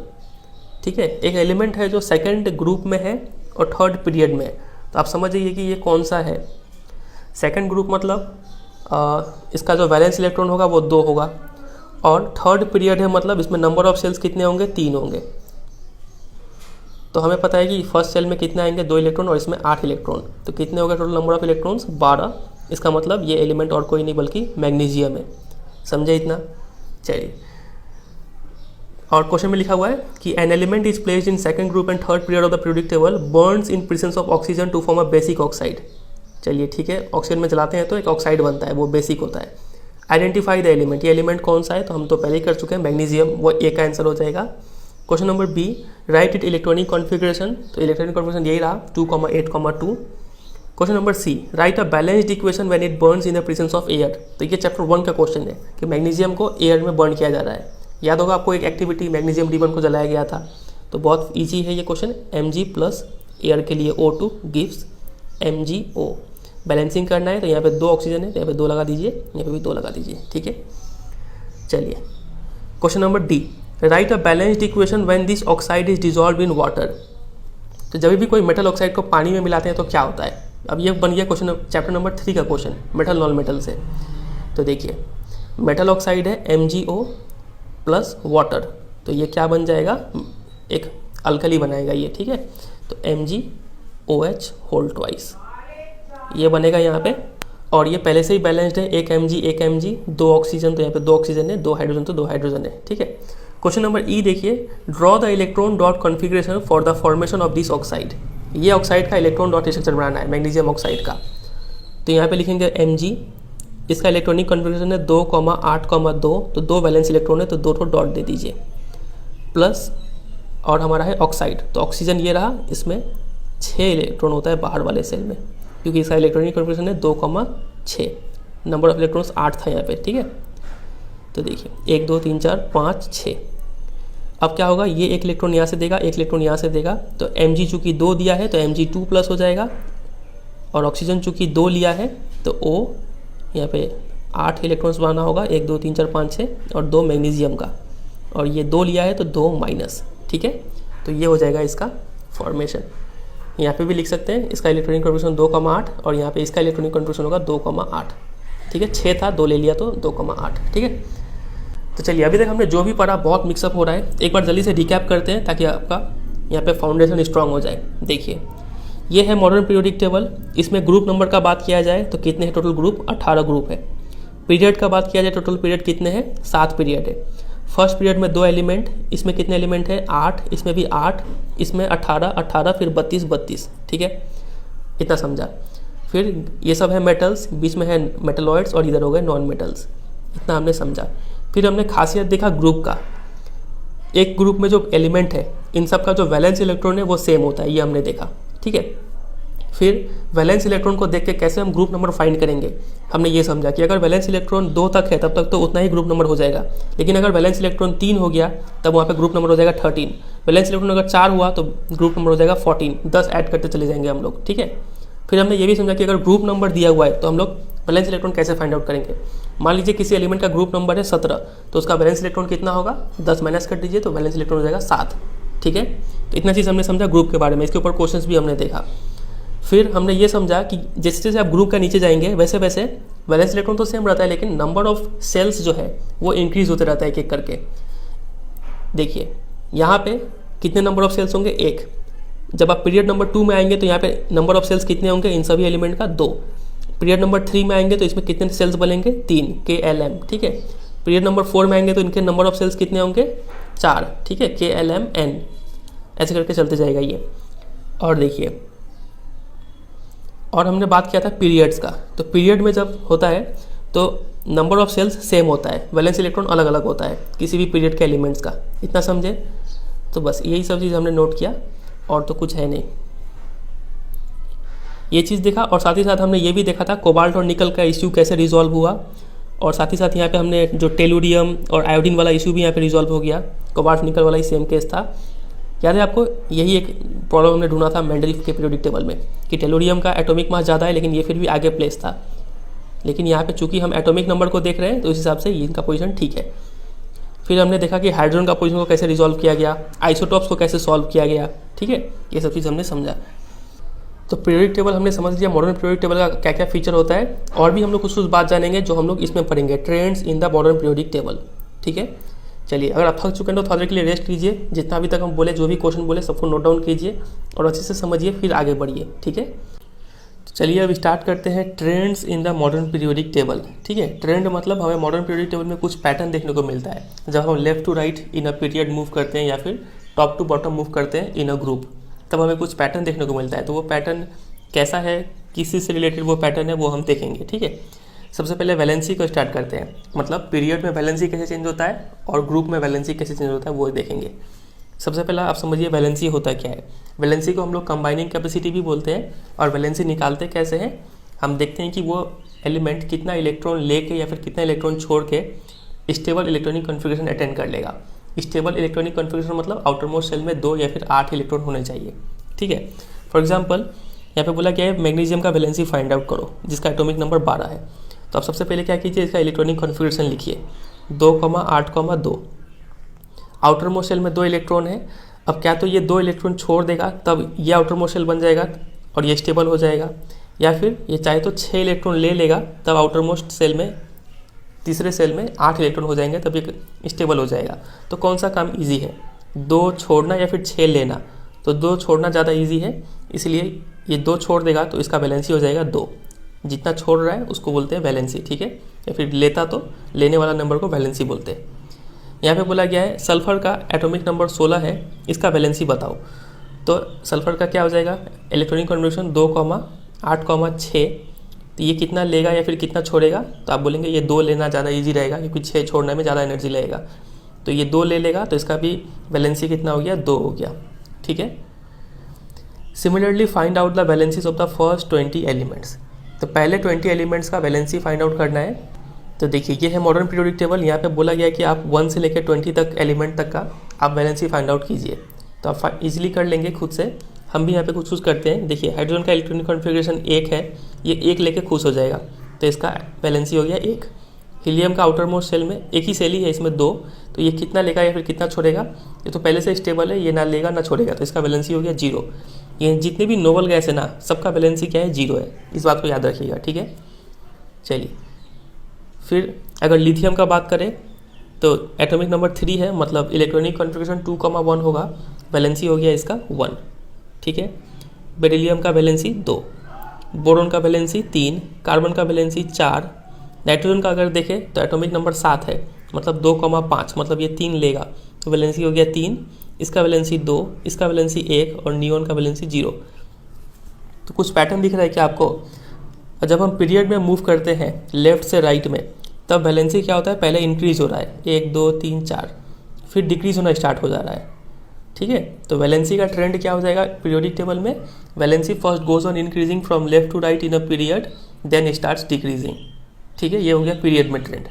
बात करें ग्रुप में कैसा ट्रेंड है इसका, तो देखिए अगर हाइड्रोजन का वैलेंसी निकाले तो 1, लिथियम का वैलेंसी भी 1, सोडियम का वैलेंसी 1 क्योंकि 2,8,1 होता है इसका इलेक्ट्रॉनिक कॉन्फ़िगरेशन, 1 छोड़ के खुश हो जाएगा। सिमिलरली पोटेशियम का वैलेंसी भी 1। ठीक है, सबका वैलेंसी 1 आएगा, तो इन अ ग्रुप जो है वैलेंसी क्या रहता है, रिमेन सेम। सिमिलरली आप यहाँ पे फ्लोरीन का केस लीजिए, यहाँ पे वैलेंसी कितना आया था 1, तो क्लोरीन का भी वैलेंसी 1, ब्रोमीन का भी वैलेंसी 1, तो ग्रुप में वैलेंसी सेम रहता है। अगर हम यहाँ पे देखें कार्बन का वैलेंसी कितना था 4, सिलिकॉन का भी वैलेंसी 4, ऐसे करके इन सब का होगा 4। ठीक है, तो देखिए यहाँ पे क्वेश्चन पूछा गया है कि how does the valency vary मतलब change in a period on going from left to right. Period में वैलेंसी कैसे चेंज होता है लेफ्ट से राइट में, तो valency first increases and then decreases in a period. ठीक है, फिर इसी में अगला क्वेश्चन है how does the valency vary in going down a group में वैलेंसी कैसे चेंज होता है, तो ग्रुप में वैलेंसी रिमेन सेम। ठीक है, ये हो गया वैलेंसी का ट्रेंड, इतना याद रखिएगा। मूव करते हैं दूसरे फैक्टर पे जो कि है एटॉमिक साइज। एटॉमिक साइज होता क्या है, atomic size refers to the radius of the atom. अब सोचेंगे अब रेडियस ऑफ द एटम क्या है, देखिए हमें पता है कि एटॉमिक स्ट्रक्चर कैसा होता है, बीच में होता है न्यूक्लियस, इसमें होता है हमारा न्यूट्रॉन प्रोटॉन। ठीक है, और फिर ये होते हैं सेल्स। अब डिपेंड करेगा कितने इलेक्ट्रॉन है, अगर इलेक्ट्रॉन 1 या फिर 2 है तो पहले सेल में एकोमोडेट हो जाएंगे, फिर उससे ज़्यादा हुआ तो दूसरा सेल भी बनाना पड़ेगा। ठीक है, ऐसे करके चलता रहेगा। तो देखिए न्यूक्लियस के सेंटर में से लेके आउटर मोस्ट सेल तक का जो डिस्टेंस है ना, इसको हम लोग बोलते हैं रेडियस ऑफ द एटम, और इसी को हम लोग बोलते हैं एटॉमिक साइज। समझे कि नहीं समझे? चलिए, the atomic size may be visualised as the distance between the centre of nucleus and the outer most shell of an isolated atom. समझिए ये बात को, न्यूक्लियस का सेंटर और आउटर मोस्ट सेल के बीच में जो डिस्टेंस है उसको रेडियस बोलते हैं, मतलब एटॉमिक साइज बोलते हैं। और इसको मेज़र किया जाता है पिकोमीटर में, ये भी बहुत इंपॉर्टेंट है, ठीक है। 1 पिकोमीटर बराबर 10⁻⁻12 मीटर होता है। उतना नहीं याद रखना है, आप सिर्फ इतना याद रखिए कि एटॉमिक साइज को मेजर करते हैं पिकोमीटर में, इतना बात काफ़ी होगा, ठीक है। और देखिए, मान लीजिए ये है न्यूक्लियस, ये है पहला सेल, इसमें है 2 इलेक्ट्रॉन, ये है दूसरा सेल और इसमें है मान लीजिए 1 इलेक्ट्रॉन। अब ये डिस्टेंस जो होगा ये क्या कहलाएगा, एटॉमिक साइज या फिर रेडियस ऑफ द एटम कहलाएगा। अब मान लीजिए यहाँ से 1 इलेक्ट्रॉन हट गया, आउटर ये वाले सेल में एक भी इलेक्ट्रॉन नहीं है, ठीक है। तब जो है ये डिस्टेंस जो है ये क्या एटॉमिक रेडियस कहलाएगा, नहीं। तब जो है यहाँ से लेके हमें यहीं तक सिर्फ मेजर करना होगा एटॉमिक रेडियस, इसके सेंटर से ये डिस्टेंस, ठीक है। चलिए इस बात को ध्यान रखिएगा। देखिए इसके ऊपर एक क्वेश्चन हम ले रहे हैं, यहाँ पे एक क्वेश्चन है, विच one of the following depict the correct representation of atomic radius of an atom. नीचे 4 फिगर दिए गया है, बोला गया है कि चारों में से कौन सा एटॉमिक रेडियस को दर्शा रहा है। तो फिगर नंबर 1 में देखिए सिर्फ न्यूक्लियस के रेडियस को बोल दिया गया ये एटॉमिक रेडियस है, तो ये नहीं होगा आंसर, ठीक है। फिगर नंबर 2 में देखिए न्यूक्लियस के सेंटर से लेके के सेल का तक गया हुआ है। अब आउटर मोस्ट सेल पहचानना है आपको, आउटर मोस्ट सेल यहाँ पे के है या फिर एल है या फिर एम है। तो हम देख रहे हैं कि एम में तो कोई इलेक्ट्रॉन ही नहीं है, तो वो आउटर मोस्ट सेल नहीं कहलाएगा। एल भी आउटर मोस्ट सेल नहीं है, के जो सेल है वो आउटर मोस्ट सेल है और उसमें सिर्फ एक ही इलेक्ट्रॉन है, ठीक है। तो ये फिगर नंबर 2 सही बता रहा है रेडियस, समझे बात कह रही। फिर फिगर नंबर 3 देखिए, यहाँ पे आउटर मोस्ट सेल एम है और न्यूक्लियस के सेंटर से लेकर एम तक का डिस्टेंस दिया गया है, तो ये भी सही फिगर है, ये भी रेडियस बता रहा है। फिगर नंबर 4 देखिए, इसमें तो सेंटर से लिया ही नहीं गया है, कहीं पे दूर में जाके आर दे दिया गया है, तो ये तो सरासर गलत है। तो ऑप्शन नंबर 2 और 3 हो जाएगा इसका राइट आंसर, मतलब ऑप्शन नंबर क्या हो जाएगा इसका, बी हो जाएगा राइट आंसर। अब हम स्टडी करेंगे variation of atomic size in a group and in a period, ठीक है। एटॉमिक साइज का क्या ट्रेंड है मॉडर्न पीरियोडिक टेबल में, वो स्टडी करते हैं। तो ये है मॉडर्न पीरियोडिक टेबल, यहाँ से कोई एक पीरियड उठाते हैं, मान लीजिए सेकेंड पीरियड को देख रहे हैं हम लोग और इसको स्टडी करते हैं। देखिए यहाँ पे एटॉमिक नंबर 3 है और किसी भी पीरियड में एटॉमिक नंबर इंक्रीज होते जा रहा है, 3 4 5 6 7 8 9 10, ठीक है। एटॉमिक नंबर इंक्रीज हो रहा है मतलब नंबर ऑफ प्रोटॉन्स इंक्रीज हो रहा है, मतलब न्यूक्लियस में जो चार्ज है वो इंक्रीज होते जा रहा है, ठीक है। तो इसका मतलब जब हम लेफ्ट से राइट मूव करेंगे ना तो न्यूक्लियर चार्ज इंक्रीज हो रहा है, और न्यूक्लियर चार्ज इंक्रीज होने से क्या होता है, वो जो है आउटर मोस्ट इलेक्ट्रॉन को बहुत ही स्ट्रॉन्ग फोर्स के साथ अट्रैक्ट करता है, जिस वजह से जो रेडियस है वो कम जाता है। फॉर एग्जांपल मान लीजिए ये न्यूक्लियस है, ये हो गया कोई के सेल जिसमें 2 इलेक्ट्रॉन होते हैं, ये मान लीजिए आउटर मोस्ट सेल है जिसमें 3 इलेक्ट्रॉन है, ठीक है। अब चूंकि अब यहाँ पे अगर चार्ज बढ़ते जाएगा तो ये और स्ट्रॉन्ग फोर्स से इसको अट्रैक्ट करेंगे, ठीक है, इस तरफ, और जैसे ही अट्रैक्ट करेंगे वैसे ही जो इसका साइज़ है वो क्या हो जाएगा, कम जाएगा, थोड़ा कम जाएगा, ठीक है, ये साइज रिड्यूस हो जाएगा। तो इसका मतलब जब हम पीरियड में लेफ्ट टू राइट मूव करते हैं तो एटॉमिक साइज क्या होता है, डिक्रीज होता है। समझे कि नहीं ये बात, क्योंकि न्यूक्लियर चार्ज क्या होता है, इंक्रीज होते जाता है। न्यूक्लियर चार्ज इंक्रीज होने से इलेक्ट्रॉन्स ज़्यादा फोर्स के साथ अट्रैक्टेड होते हैं, जिस वजह से जो साइज है वो रिड्यूस हो जाता है, ठीक है। तो ये हमने समझा पीरियड का ट्रेंड। अब बात करते हैं ग्रुप में कैसा ट्रेंड रहता है। हमें तो ये बात पता है कि ग्रुप में नंबर ऑफ सेल्स इंक्रीज होते रहता है। हाइड्रोजन के केस में सिर्फ 1 ही सेल होगा, लिथियम के केस में 2 सेल होगा, सोडियम के केस में 3 सेल होगा। तो चूंकि नंबर ऑफ सेल्स इंक्रीज हो रहा है तो ये तो काफ़ी कॉमन सेंस है कि यहाँ पे साइज भी क्या होता जाएगा, इंक्रीज होते जाएगा। तो टॉप टू बॉटम में इसका ट्रेंड क्या होता है, एटॉमिक साइज इंक्रीज होता है और लेफ्ट टू राइट में एटॉमिक साइज डिक्रीज होता है। ये तो बात याद रहेगा आपको।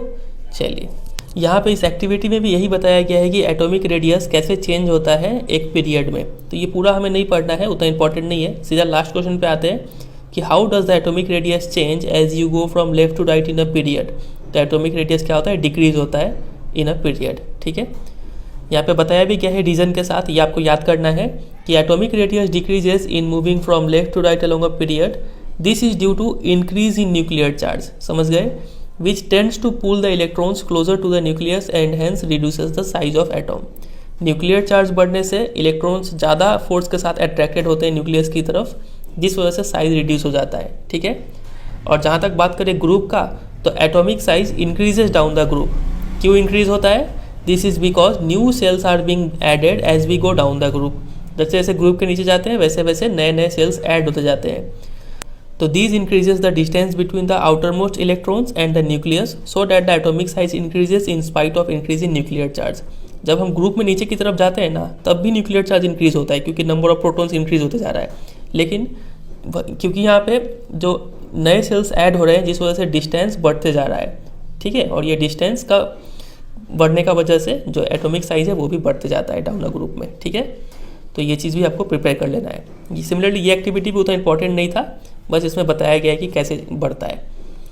चलिए मूव करते हैं तीसरे प्रॉपर्टी पे, जो कि है metallic and non metallic property. देखते हैं इसका ट्रेंड क्या है।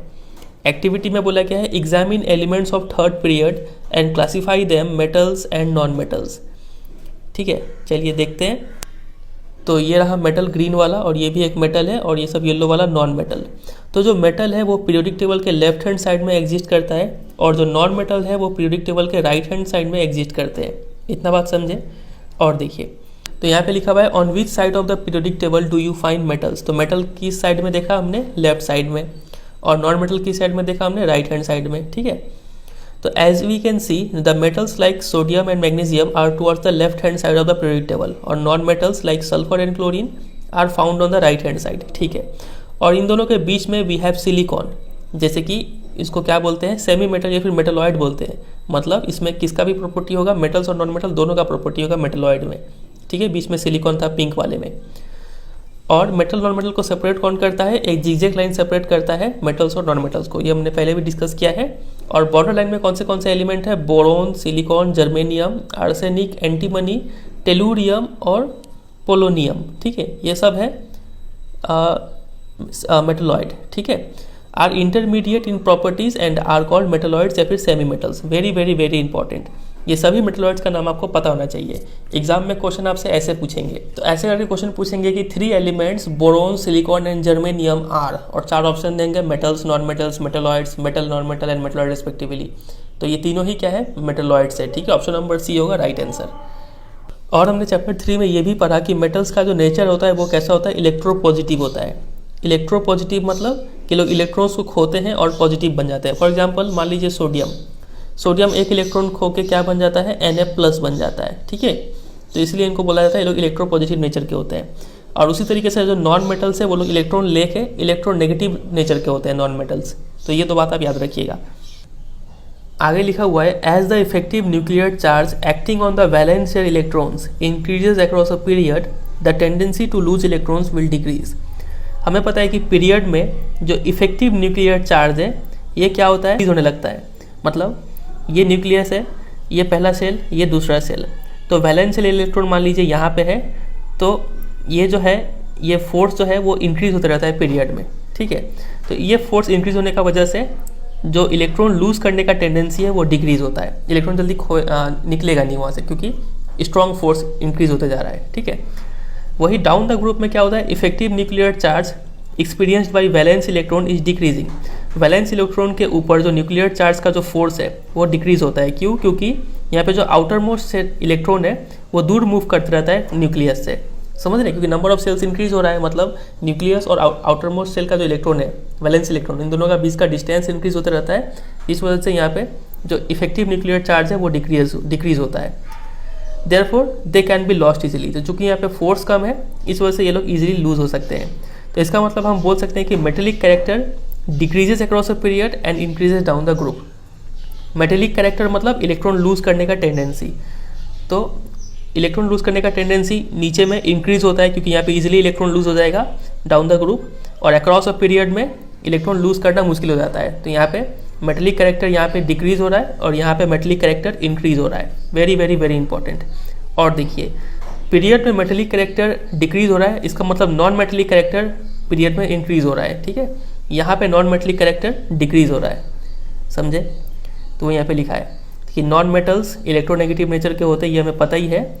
और as the trends in electronegativity so non metals are found on right hand side और टुवर्ड्स द टॉप। ये भी हमें पता है कि non metals right hand side में पाए जाते हैं, ऊपर की तरफ। और एक छोटा सा बात, ये हम लोग पहले भी डिस्कस कर चुके हैं कि oxides of metals are basic and oxides of non metal are acidic in general, ठीक है। कोई मेटल ऑक्साइड आपको दिखे तो वो किस नेचर का होता है, बेसिक। फॉर एग्जांपल MgO, ये बेस की तरह काम करेगा। और वहीं नॉन मेटल जो ऑक्साइड होते हैं वो एसिडिक होते हैं, ठीक है। चलिए इसके ऊपर क्वेश्चन देखेंगे, उससे पहले एक बात और डिस्कस करते हैं। अब हम बात करते हैं रिएक्टिविटी के ऊपर, कौन ज़्यादा रिएक्टिव होगा। तो देखिए, रिएक्टिविटी मेटल्स का अलग तरीके से काम करता है और नॉन मेटल्स का अलग तरीके से काम करता है, ठीक है। मेटल्स में क्या होता है, जब हम लेफ्ट टू राइट मूव करते हैं पीरियड में तो रिएक्टिविटी डिक्रीज होता है। लिख लीजिएगा कहीं पे ये बात, हाँ, कि लेफ्ट टू राइट मेटल्स के केस में रिएक्टिविटी डिक्रीज होता है। फिर टॉप टू बॉटम मेटल्स के केस में रिएक्टिविटी क्या होता है, इंक्रीज होता है। ये बात समझे। अब वही नॉन मेटल में ये दूसरा उल्टा चलता है। नॉन मेटल में लेफ्ट टू राइट मूव करने से रिएक्टिविटी इंक्रीज होता है, ठीक है, और टॉप टू बॉटम मूव करने से रिएक्टिविटी डिक्रीज होता है। यहाँ पे इधर पे डिक्रीज था लेकिन यहाँ पे इंक्रीज है, इधर पे इंक्रीज था लेकिन यहाँ पे डिक्रीज है, समझे। अब आपसे कोई पूछे कि फ्लोरीन और क्लोरीन में से ज़्यादा रिएक्टिव कौन है, तो आप बोलेंगे फ्लोरीन, ठीक है, क्योंकि नीचे मूव करने से रिएक्टिविटी डिक्रीज होता है यहाँ पे। कोई आपसे पूछे कि कैल्शियम और आयरन में कौन ज़्यादा रिएक्टिव है, तो आप बोलेंगे कैल्शियम ज़्यादा रिएक्टिव है, ठीक है, क्योंकि इधर जाने से रिएक्टिविटी डिक्रीज होता है। इतना समझे। चलिए तो एक क्वेश्चन प्रैक्टिस करते हैं, देखिए इससे आपका अंडरस्टैंडिंग इंक्रीज होगा। विच of the following elements will form an acidic oxide. नीचे 4 ऑप्शन है, चारों में से कौन सा एसिडिक ऑक्साइड फॉर्म करेगा। हमें पता है एसिडिक ऑक्साइड वही फॉर्म करेगा जो क्या हो, नॉन मेटल हो। और नॉन मेटल किसको बोलते हैं, जो इलेक्ट्रॉन लेता हो, ठीक है। तो पहला ऑप्शन देखिए, एटॉमिक नंबर है 7। 7 मतलब इसका इलेक्ट्रॉनिक कॉन्फ़िगरेशन हो गया 2,5, मतलब ये 3 इलेक्ट्रॉन लेके खुश होगा। ये लेने वाला है, मतलब ये है नॉन मेटल और यही एसिडिक ऑक्साइड फॉर्म करेगा। तो ऑप्शन नंबर ए हो गया राइट आंसर। बाकी ऑप्शंस भी चेक कर लेते हैं। दूसरा है 3 मतलब 2,1, 1 ये छोड़ने वाला है, इसका मतलब ये मेटल है। 12 मतलब 2,8,2, ये 2 छोड़ देगा, ये भी है मेटल। फिर 19 तो 2,8,8,1, ये 1 छोड़ेगा, ये भी मेटल है। तो इसमें एक ही ऑप्शन है, ऑप्शन नंबर ए, जो कि है नॉन मेटल और यही एसिडिक ऑक्साइड फॉर्म करेगा। समझे इतना। देखिए the elements of the third period of the periodic table are given below. तीसरा पीरियड का एलिमेंट यहाँ पे दिया गया है। पूछा गया है which atom is bigger, sodium और मैग्नीशियम। कौन बिगर है सोडियम और मैग्नीशियम में से, तो हमें पता है कि पीरियड में न्यूक्लियर चार्ज इंक्रीज होता है, जिस वजह से यहाँ पे जो साइज़ है वो डिक्रीज होता है। यहाँ पे सोडियम का साइज़ बड़ा होगा, मैग्नीशियम का साइज़ छोटा होगा, ठीक है। वाई का आंसर भी आप जो अंडरलाइन किए थे आगे में वो लिख सकते हैं, क्योंकि न्यूक्लियर चार्ज इंक्रीज होता है। क्वेश्चन नंबर बी देखिए, आइडेंटिफाई द मोस्ट मेटेलिक। सबसे ज़्यादा मेटेलिक कौन है, तो एकदम जो लेफ्ट हैंड में होगा वो मेटेलिक होगा, तो सोडियम सबसे ज़्यादा मेटेलिक है। और नॉन मेटेलिक कौन सा होगा यहाँ पे, जो सबसे ज़्यादा राइट में है, तो मतलब यहाँ पे हो जाएगा क्लोरीन, ठीक है। चलिए एक और क्वेश्चन देखते हैं। 2 elements M and N belong to group 1 and group 2 respectively, ठीक है, and are in the same period, दोनों एक ही पीरियड में है, ये भी अच्छा बात है। तो how do the following properties of M and N very, ठीक है। तो M और N का नीचे दिया गया क्या इस प्रॉपर्टी से, इसमें क्या डिफरेंस है। तो पहला है size of the atom, M और N में कौन बड़ा है और कौन छोटा वो बताना है। तो देखिए M ग्रुप 1 में और N ग्रुप 2 में, इसका मतलब M लेफ्ट हैंड साइड में है और N राइट हैंड साइड में है, मतलब ये पीरियड का केस बन रहा है। तो पीरियड में क्या होता है, साइज डिक्रीज होता है, तो M का साइज बड़ा है और N का साइज छोटा है, समझे। दूसरा देयर मेटलिक कैरेक्टर्स, तो मेटलिक कैरेक्टर कौन होगा, M जो है वो ज़्यादा मेटलिक होगा और N कम मेटलिक होगा, समझ गए होंगे, क्योंकि M लेफ्ट हैंड साइड में और N M के राइट में। फिर देखिए their valencies in forming oxides. इस क्वेश्चन को समझिए, ऑक्साइड बनाएंगे तो उनका वैलेंसी क्या होगा। तो M चूँकि ग्रुप 1 में है तो इसका आउटर मोस्ट सेल में एक ही इलेक्ट्रॉन है, तो ये एक छोड़ देगा, तो M का वैलेंसी 1 और N का वैलेंसी 2, क्योंकि इसका आउटर मोस्ट सेल में 2 इलेक्ट्रॉन है। कैसे पता चल रहा है, ग्रुप नंबर देख के, ठीक है। Molecular formula of their chlorides, ये काफ़ी अच्छा क्वेश्चन है, ये बहुत बार आता है, ठीक है। M और N का क्लोराइड के साथ क्या फॉर्मूला बनेगा, तो देखिए इसको ऐसे करेंगे, यहाँ पे लिखेंगे M और यहाँ पे लिखेंगे क्लोरीन। M का वैलेंसी अभी पता चला 1, क्लोरीन का वैलेंसी हमें पता है 1, तो ये क्रॉस मल्टीप्लाई होकर फॉर्मूला क्या देगा, MCl, ठीक है।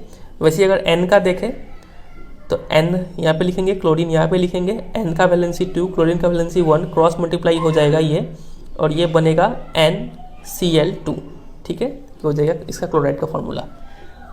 एक और क्वेश्चन है, देखिए the atomic number of 3 elements X, Y and Z are 9, 11 and 17 respectively, ठीक है। Which 2 of these element will show similar chemical property and why. तो केमिकल प्रॉपर्टी सेम उसी का होता है जिसका number of valence electron same होता है। X का एटॉमिक नंबर 9 है, इसका इलेक्ट्रॉनिक कॉन्फिगरेशन हो गया 2,7। Y का एटॉमिक नंबर 11 है, तो मतलब 2,8,1, और Z का एटॉमिक नंबर है 17, मतलब 2,8,7। तो यहाँ पे नंबर ऑफ वैलेंस इलेक्ट्रॉन 7 है, यहाँ पे भी 7 है, इसका मतलब X और Z का केमिकल प्रॉपर्टी सेम होगा, ठीक है। तो पूछा था Y, तो यहाँ पे लिखना होगा X and Z will show similar chemical properties due to same number of valence electrons. समझ गए, बहुत इंपॉर्टेंट ये भी। ये सब क्वेश्चन हमने काफ़ी एक्स्ट्रा प्रैक्टिस कर लिया। अब कुछ NCERT के क्वेश्चंस को सॉल्व करके चैप्टर को एंड करते हैं। पहला, how do modern periodic table remove various anomalies, anomalies मतलब इरेगुलरिटीज़, मतलब जो भी खामियां थी मेंडलीव पीरियोडिक टेबल के वो मॉडर्न पीरियोडिक टेबल ने कैसे दूर किया। तो यहाँ पे 3 पॉइंट में इसका आंसर देना होगा। सबसे पहला तो modern periodic table based on क्या था, एटॉमिक नंबर था, ठीक है। दूसरा पॉइंट, जो कोबाल्ट का जो एटॉमिक नंबर था वो था 27 और निकल का एटॉमिक नंबर था 28, इसीलिए कोबाल्ट को पहले प्लेस किया गया निकल के, ठीक है। भले ही उनका एटॉमिक मास कोबाल्ट का ज़्यादा था और निकल का कम था, तो एटॉमिक मास का कोई लेना देना नहीं है। तो ये कोबाल्ट निकल वाला प्रॉब्लम भी इस तरीके से मॉडर्न पीरियोडिक टेबल ने सॉल्व किया। इसके अलावा जो आइसोटॉप्स का प्रॉब्लम था मेंडलीव पीरियोडिक टेबल में, वो कैसे सॉल्व हुआ, देखिए सभी आइसोटॉप्स के एटॉमिक नंबर सेम होते हैं लेकिन मास नंबर अलग होते हैं, तो इसीलिए एटॉमिक नंबर सेम होने की वजह से सभी को क्या किया गया, सेम पोजीशन में रख दिया गया मॉडर्न पीरियोडिक टेबल में, ठीक है। तो ये 3 पॉइंट देके आपको समझा देना है। Question number 2, name 2 elements you would expect to show chemical reaction similar to magnesium. तो देखिए 2 एलिमेंट का नाम बताना है आपको जो मैग्नीशियम की तरह केमिकल रिएक्शन शो करे, मतलब मैग्नीशियम का जो केमिकल प्रॉपर्टी है वो उनसे मैच करना चाहिए। तो आपको पीरियोडिक टेबल देखना है और उसमें देखना है कि मैग्नीशियम के ग्रुप में से कोई भी 2 एलिमेंट को उठा लीजिए। फॉर एग्जांपल ये है मॉडर्न पीरियोडिक टेबल और यहाँ पे है मैग्नीशियम, तो इस ग्रुप में से कोई भी 2 एलिमेंट को उठा लीजिए। फॉर एग्जांपल बेरिलियम और कैल्शियम को उठा लेते हैं, ठीक है। इन दोनों का प्रॉपर्टी सेम होगा और प्रॉपर्टी सेम होने का रीज़न क्या है, क्योंकि इनका नंबर ऑफ वैलेंस इलेक्ट्रॉन या फिर outer most shell electronic configuration same है उसलिए, ठीक है। क्वेश्चन नंबर 3 पूछा गया है, name 3 elements that have a single electron in the outer most shell. तो आउटर मोस्ट सेल में सिंगल इलेक्ट्रॉन है, मतलब ये लोग ग्रुप 1 के एलिमेंट है, तो ग्रुप 1 से कोई भी 3 एलिमेंट का अगर नाम आपको लिख देना है, ठीक है। फिर आगे देखिए 2 element that have 2 electron in the outer most shell. 2 electron मतलब ग्रुप 2 का कोई भी 2 एलिमेंट आप दे दीजिए यहाँ पे। और question number 3 elements with filled outer most shell. Filled outer most shell किसका होता है, नोबल गैस का होता है, तो वहाँ से कोई भी आप हीलियम, नियॉन, आर्गोन ये 3 एलिमेंट का एग्जाम्पल दे सकते हैं, ठीक है। Question number 4, lithium, sodium and potassium are all metals that react with water to liberate hydrogen gas, ठीक है। Is there any similarity in the atoms of these element. तो क्या इन तीनों में कोई सिमिलैरिटी है, तीनों का केमिकल प्रॉपर्टी देखिए सेम है, सभी पानी के साथ रिएक्शन करके हाइड्रोजन गैस निकालते हैं, तो क्या सिमिलैरिटी है, तो सिमिलैरिटी यही है कि ये लिथियम, सोडियम, पोटेशियम ये तीनों ही ग्रुप 1 के एलिमेंट है और इनका जो नंबर ऑफ वैलेंस इलेक्ट्रॉन वो है सेम है, ठीक है। तो ये सिमिलैरिटी है यहाँ पे, तो आंसर हो जाएगा same number of valence electrons. Question number B, helium is unreactive, सबको पता है। Neon is a gas extremely low reactivity, ये भी पता है। What if anything do their atoms have in common, तो इन दोनों में क्या कॉमन है, तो वही सेम कॉमन है, they have filled outer most shells, ठीक है। या फिर दोनों का वैलेंसी 0 है, ये भी लिख सकते हैं। क्वेश्चन नंबर 5 में पूछा गया कि in the modern periodic table which are the metals among the first 10 elements. तो पहले 10 एलिमेंट में से मेटल कौन से हैं, तो काफ़ी इजी है। अगर आप पीरियोडिक टेबल को देखेंगे तो ग्रीन में सिर्फ लिथियम और बेरिलियम ही दिख रहा है जो मेटल, ठीक है, पहले 10 एलिमेंट में, तो इसका आंसर हो जाएगा लिथियम और beryllium. Question number 6, by considering their position in the periodic table which one of the following elements would you expect to have maximum metallic characteristics. तो इन सब में से कौन सा ज़्यादा मेटल है, तो है GaGeAs। चलिए देखते हैं सब पीरियोडिक टेबल में कहाँ पर है। क्वेश्चन में इन 5 एलिमेंट का नाम दिया गया था, गैलियम, जर्मेनियम, आर्सेनिक, सेलेनियम और एक तो कौन सा था Be, यहाँ पे B आ रहा है, ये नहीं था, Be मतलब बेरिलियम, ये दिया गया है। तो इन 5 में से कौन सबसे ज़्यादा मेटलिक है, तो ये तो नॉन मेटल है, ये तो ऑप्शन पहले ही छटा, ये दोनों मेटलॉइड है, ये भी पहले ही छटा। अब सवाल उठता है गैलियम और बेरिलियम में से कौन ज़्यादा मेटलिक है, तो हमें पता है कि इस साइड मूव करेंगे ना तो मेटलिक कैरेक्टर क्या होता है, डिक्रीज होते जाता है, तो इसका मतलब ज़्यादा मेटलिक कौन कहलाएगा, बेरिलियम कहलाएगा, तो इसका आंसर बेरिलियम हो जाएगा, समझे। एक्सरसाइज का पहला क्वेश्चन देखते हैं, लिखा हुआ है which of the following statement is not correct about the trends when going from left to right across a period of periodic table. तो कौन सा गलत स्टेटमेंट है वो बताना है किसी पीरियड में। Number 1, element become less metallic, सही बात है, उस तरफ नॉन मेटल बढ़ता है, ठीक है, लेफ्ट टू राइट करने से। दूसरा स्टेटमेंट है number of valence electron increases, हाँ आउटर मोस्ट सेल में इलेक्ट्रॉन बढ़ते जाते हैं। Number C, atom lose their electron more easily, atom बहुत ही आसानी से इलेक्ट्रॉन खोएंगे, नहीं ये बात गलत है, न्यूक्लियर चार्ज बढ़ने के कारण इलेक्ट्रॉन लूज नहीं करते जल्दी, ठीक है, तो ये इसका आंसर हो जाएगा, ये गलत बात है, सी है इसका right answer. Option number D भी देख लेते हैं, oxides become more acidic, acidic मतलब नॉन मेटलिक, ठीक है, तो हाँ लेफ्ट टू राइट मूव करने से यहाँ पे नॉन मेटल बढ़ जाते हैं तो एसिडिक होंगे, तो ये सही है, ऑप्शन नंबर सी इसका होगा राइट आंसर। पूछा गया था कौन सा गलत है, ठीक है। Question number 2, an element X forms a chloride with the formula XCl2। तो XCl2 से हमें क्या समझ में आ रहा है, ये 2 पक्का X का वैलेंसी होगा, तभी तो ये 2 यहाँ पे मल्टीप्लाई हुआ होगा, और क्लोरीन का वैलेंसी तो 1 है, तो 1 यहाँ पे ठीक ही है, समझे कि नहीं। तो यहाँ से हमें पता चल गया कि X का वैलेंसी जो है वो 2 है। ठीक है, देखते हैं पूछा क्या है। Which is a solid with a high melting point. ठीक है, जो भी हो, X would most likely be in the same group of the periodic table as. तो X बताना है कि किस ग्रुप में होगा, जिस ग्रुप में सोडियम है, या फिर जिस ग्रुप में मैग्नीशियम है, या फिर जिस ग्रुप में एल्यूमिनियम है, या फिर जिस ग्रुप में सिलिकॉन है। तो देखते हैं इनमें से किसका वैलेंसी 2 है। जिसका वैलेंसी 2 होगा उसी ग्रुप में X होगा। ठीक है, तो देखिए मैग्नीशियम का हमें पता है, इसका एटॉमिक नंबर है 12, मतलब 2,8,2। इसका वैलेंसी 2 है, इसका मतलब X मैग्नीशियम वाले ग्रुप में प्लेस होगा। Which element has 2 shells both of which are completely filled with electron. दोनों ही सेल कंप्लीटली फील्ड है, तो पहले सेल में कंफर्म है कि 2 होगा और दूसरे सेल में कंफर्म है कि 8 होगा।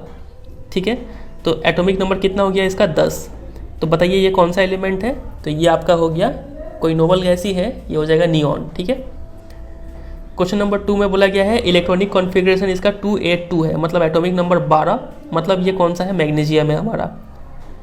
फिर question number C, a total of 3 shells with 4 electron in it valence shell. 3 shell है, मतलब पहले सेल में 2, दूसरे में 8, और वैलेंस सेल में कितना बोला गया है 4। तो ये कौन सा एलिमेंट है, 2,8,4, 14 हो गया एटॉमिक नंबर, 14 मतलब सिलिकॉन है ये। ठीक है, फिर क्वेश्चन नंबर डी, ये आप सॉल्व कीजिएगा। 2 सेल है और वैलेंस सेल में 3 इलेक्ट्रॉन है, ये इसका आंसर आप बताइएगा। Question number E, twice as many electron in the second shell as in the first shell. First shell में जितने भी इलेक्ट्रॉन है उसका 2 गुना है सेकंड सेल में। हमें पता है फर्स्ट सेल में मैक्सिमम 2 ही हो सकता है, तो सेकंड सेल में 4 है इलेक्ट्रॉन, तो 2 4 6, और ये तो हमारा फेमस किसका है, कार्बन का है। ठीक है, चलिए क्वेश्चन नंबर 4 का A, what property to all elements in the same column of the periodic table as boron have in common. तो बोरॉन वाले कॉलम में जितने भी एलिमेंट है उनका क्या प्रॉपर्टी सेम है। तो उनका प्रॉपर्टी यही सेम है कि किसी बोरॉन का वैलेंस इलेक्ट्रॉन कितना है, 3 है, 2,3। ठीक है, तो इसका मतलब उस ग्रुप में, उस कॉलम में जितने भी एलिमेंट हो गए उन सब का वैलेंसी या फिर वैलेंस इलेक्ट्रॉन कितना होगा, 3 होगा। समझे। Question number B, what property to all elements in the same column of the periodic table as fluorine have in common. तो फ्लोरीन वाले कॉलम में जितने भी एलिमेंट है उन सबका कौन सा प्रॉपर्टी सेम होगा। तो फ्लोरीन का वैलेंसी कितना है 1, तो इस कॉलम में जितने भी एलिमेंट होंगे उन सबका वैलेंसी कितना होगा 1। ठीक है, यही आंसर लिखना है आपको। Question number 5, an atom has electronic configuration 2 8 7। तो ये 17 फेमस है हमारा क्लोरीन। ठीक है, what is the atomic number, atomic number हो गया 17। फिर क्वेश्चन नंबर बी पूछा गया है, to which of the following element would it chemically similar. तो ये एलिमेंट किससे सिमिलर होगा, इससे, इससे, इससे, इससे।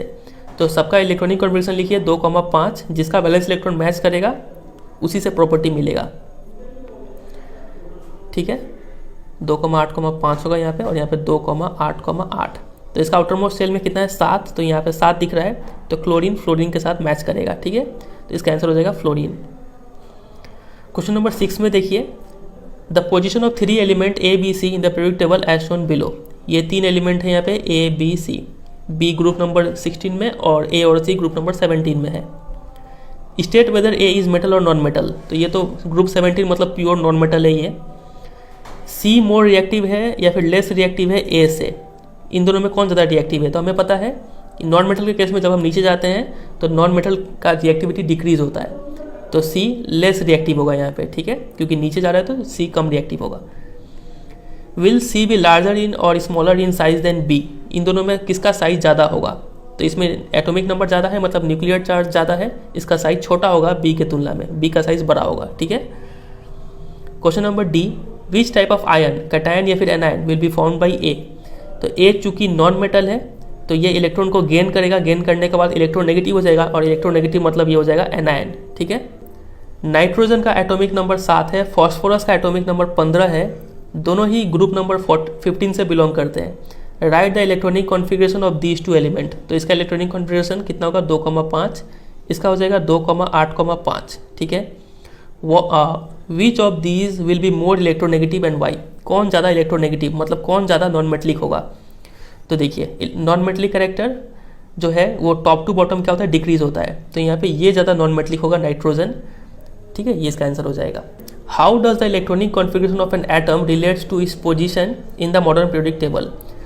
तो इलेक्ट्रॉनिक कॉन्फ़िगरेशन का पोजीशन से क्या लेना देना है। तो देखिए, मान लीजिए किसी का इलेक्ट्रॉनिक कॉन्फ़िगरेशन 2,8,3 है ऐसा, तो इससे हम लोग इसका क्या पोजीशन बता सकते हैं। हाँ बिल्कुल बता सकते हैं। लास्ट में 3 इलेक्ट्रॉन है, इसका मतलब हमें पता चल गया उसका जो ग्रुप नंबर है वो कितना होगा, 3 + 10 13 होगा। 10 ऐड कर दिया क्योंकि 2 से ज़्यादा है, ठीक है। ग्रुप नंबर हमें पता चल गया 13। बात करें पीरियड का, पीरियड कैसे पता चलेगा, तो नंबर ऑफ सेल्स देखिए, कितने नंबर ऑफ सेल्स है 3, इसका मतलब उसका पीरियड नंबर क्या है 3। तो इलेक्ट्रॉनिक कॉन्फ़िगरेशन देख के हम ऐसे बता सकते हैं, ठीक है। Number of periods is equal to number of shells और number of valence electron gives the group number, ठीक है। In the periodic modern periodic table calcium का एटॉमिक नंबर 20 है, वो सराउंडेड बाई है एलिमेंट्स विद एटॉमिक नंबर 12, 19, 21, 38।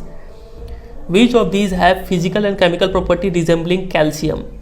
तो चलिए उसको पीरियोडिक टेबल में पहले देखते हैं। तो ये देखिए, ये है कैल्शियम। कैल्शियम के चारों तरफ, एक तरफ है 19, एक तरफ है 12, एक तरफ है 21 और एक तरफ है 38। तो कैल्शियम का प्रॉपर्टी किससे मैच करेगा, तो इसी ग्रुप वाले से मैच करेगा। तो कैल्शियम का प्रॉपर्टी मैच करेगा 12 वाले एटॉमिक नंबर से और 38 वाले एटॉमिक नंबर से, ठीक है। तो इसका आंसर हो जाएगा 12 और 38। Easy. Question number 10 very very very important question है और काफ़ी अच्छा क्वेश्चन है कि compare and contrast the arrangement of element in Mendeleev periodic table and modern periodic table. इन दोनों को आपको कंपेयर करना है। तो देखिए ऐसे कंपेयर करेंगे, 2 कॉलम बनाएंगे, एक मेंडलीव और दूसरा वाला मॉडर्न। मेंडलीव वाले में लिखेंगे कि elements are arranged in the increasing order of atomic mass. Modern वाले में लिखेंगे कि elements are arranged in the increasing order of atomic number. Easy. Mendeleev में कितने ग्रुप थे, टोटल 8 ग्रुप्स थे और मॉडर्न पीरियोडिक टेबल में 18 ग्रुप्स थे, ठीक है। पॉइंट नंबर 3, मेंडलीव वाले में हर ग्रुप सब डिवाइडेड था सब ग्रुप में ए और बी, और मॉडर्न पीरियोडिक टेबल में ऐसा कोई सब डिवीजन हमें देखने को नहीं मिलता है। फिर मेंडलीव वाले में था कि नोबल गैस के लिए कोई ग्रुप अवेलेबल नहीं था क्योंकि उस समय नोबल गैस डिस्कवर ही नहीं हुआ था। और मॉडर्न में एक सेपरेट ग्रुप है नोबल गैस के लिए, जिसको ग्रुप नंबर 18 बोलते हैं या फिर ग्रुप 0 भी बोलते हैं। मेंडलीव के पीरियोडिक टेबल में there was no place for isotopes, और ये प्रॉब्लम को मॉडर्न में रेक्टिफाई किया गया है। This problem has been rectified as slots are determined according to atomic number. समझे, तो ऐसे करके कंपेयर कर देंगे। तो वीडियो एंड करने से पहले 2 क्वेश्चन हम आपको होमवर्क देंगे। पहला क्वेश्चन ये है कि विच of the following element does not lose an electron easily. कौन सा एलिमेंट इलेक्ट्रॉन ईजिली लूज नहीं करेगा। 4 ऑप्शन है, सोडियम, फ्लोरीन, मैग्नीशियम, एल्यूमिनियम। सोच समझ के जवाब दीजिएगा इसका, ठीक है, कमेंट सेक्शन में। और एक क्वेश्चन है कि the element with atomic number 14 is hard and forms acidic oxide and a covalent halide. एक एलिमेंट है जिसका एटॉमिक नंबर 14 है, वो हार्ड है, एसिडिक ऑक्साइड फॉर्म करता है, ठीक है। एसिडिक ऑक्साइड से आपको कुछ हिंट मिलेगा। और ये कोवैलेंट हैलाइड है, ठीक है। हैलाइड मतलब हैलोजन, मतलब फ्लोरीन, क्लोरीन, ब्रोमीन, इन सब एलिमेंट के साथ कोवैलेंट कंपाउंड बनाता है, ठीक है। To which of the following categories does the element belong. तो वो किस कैटेगरी से बिलोंग करता है। क्या ये एलिमेंट मेटल है, या फिर मेटलॉइड है, या फिर नॉन मेटल है, या फिर कोई लेफ्ट हैंड साइड का एलिमेंट है पीरियोडिक टेबल का। तो इस चारों में से सोच समझ के जवाब दीजिएगा कौन सा आंसर राइट होगा, ठीक है। तो क्वेश्चन नंबर 1 और 2 इस दोनों का जवाब मुझे कमेंट सेक्शन में बताइएगा, और ये भी बताइएगा कि आपको ये पूरा चैप्टर कैसा लगा, ठीक है।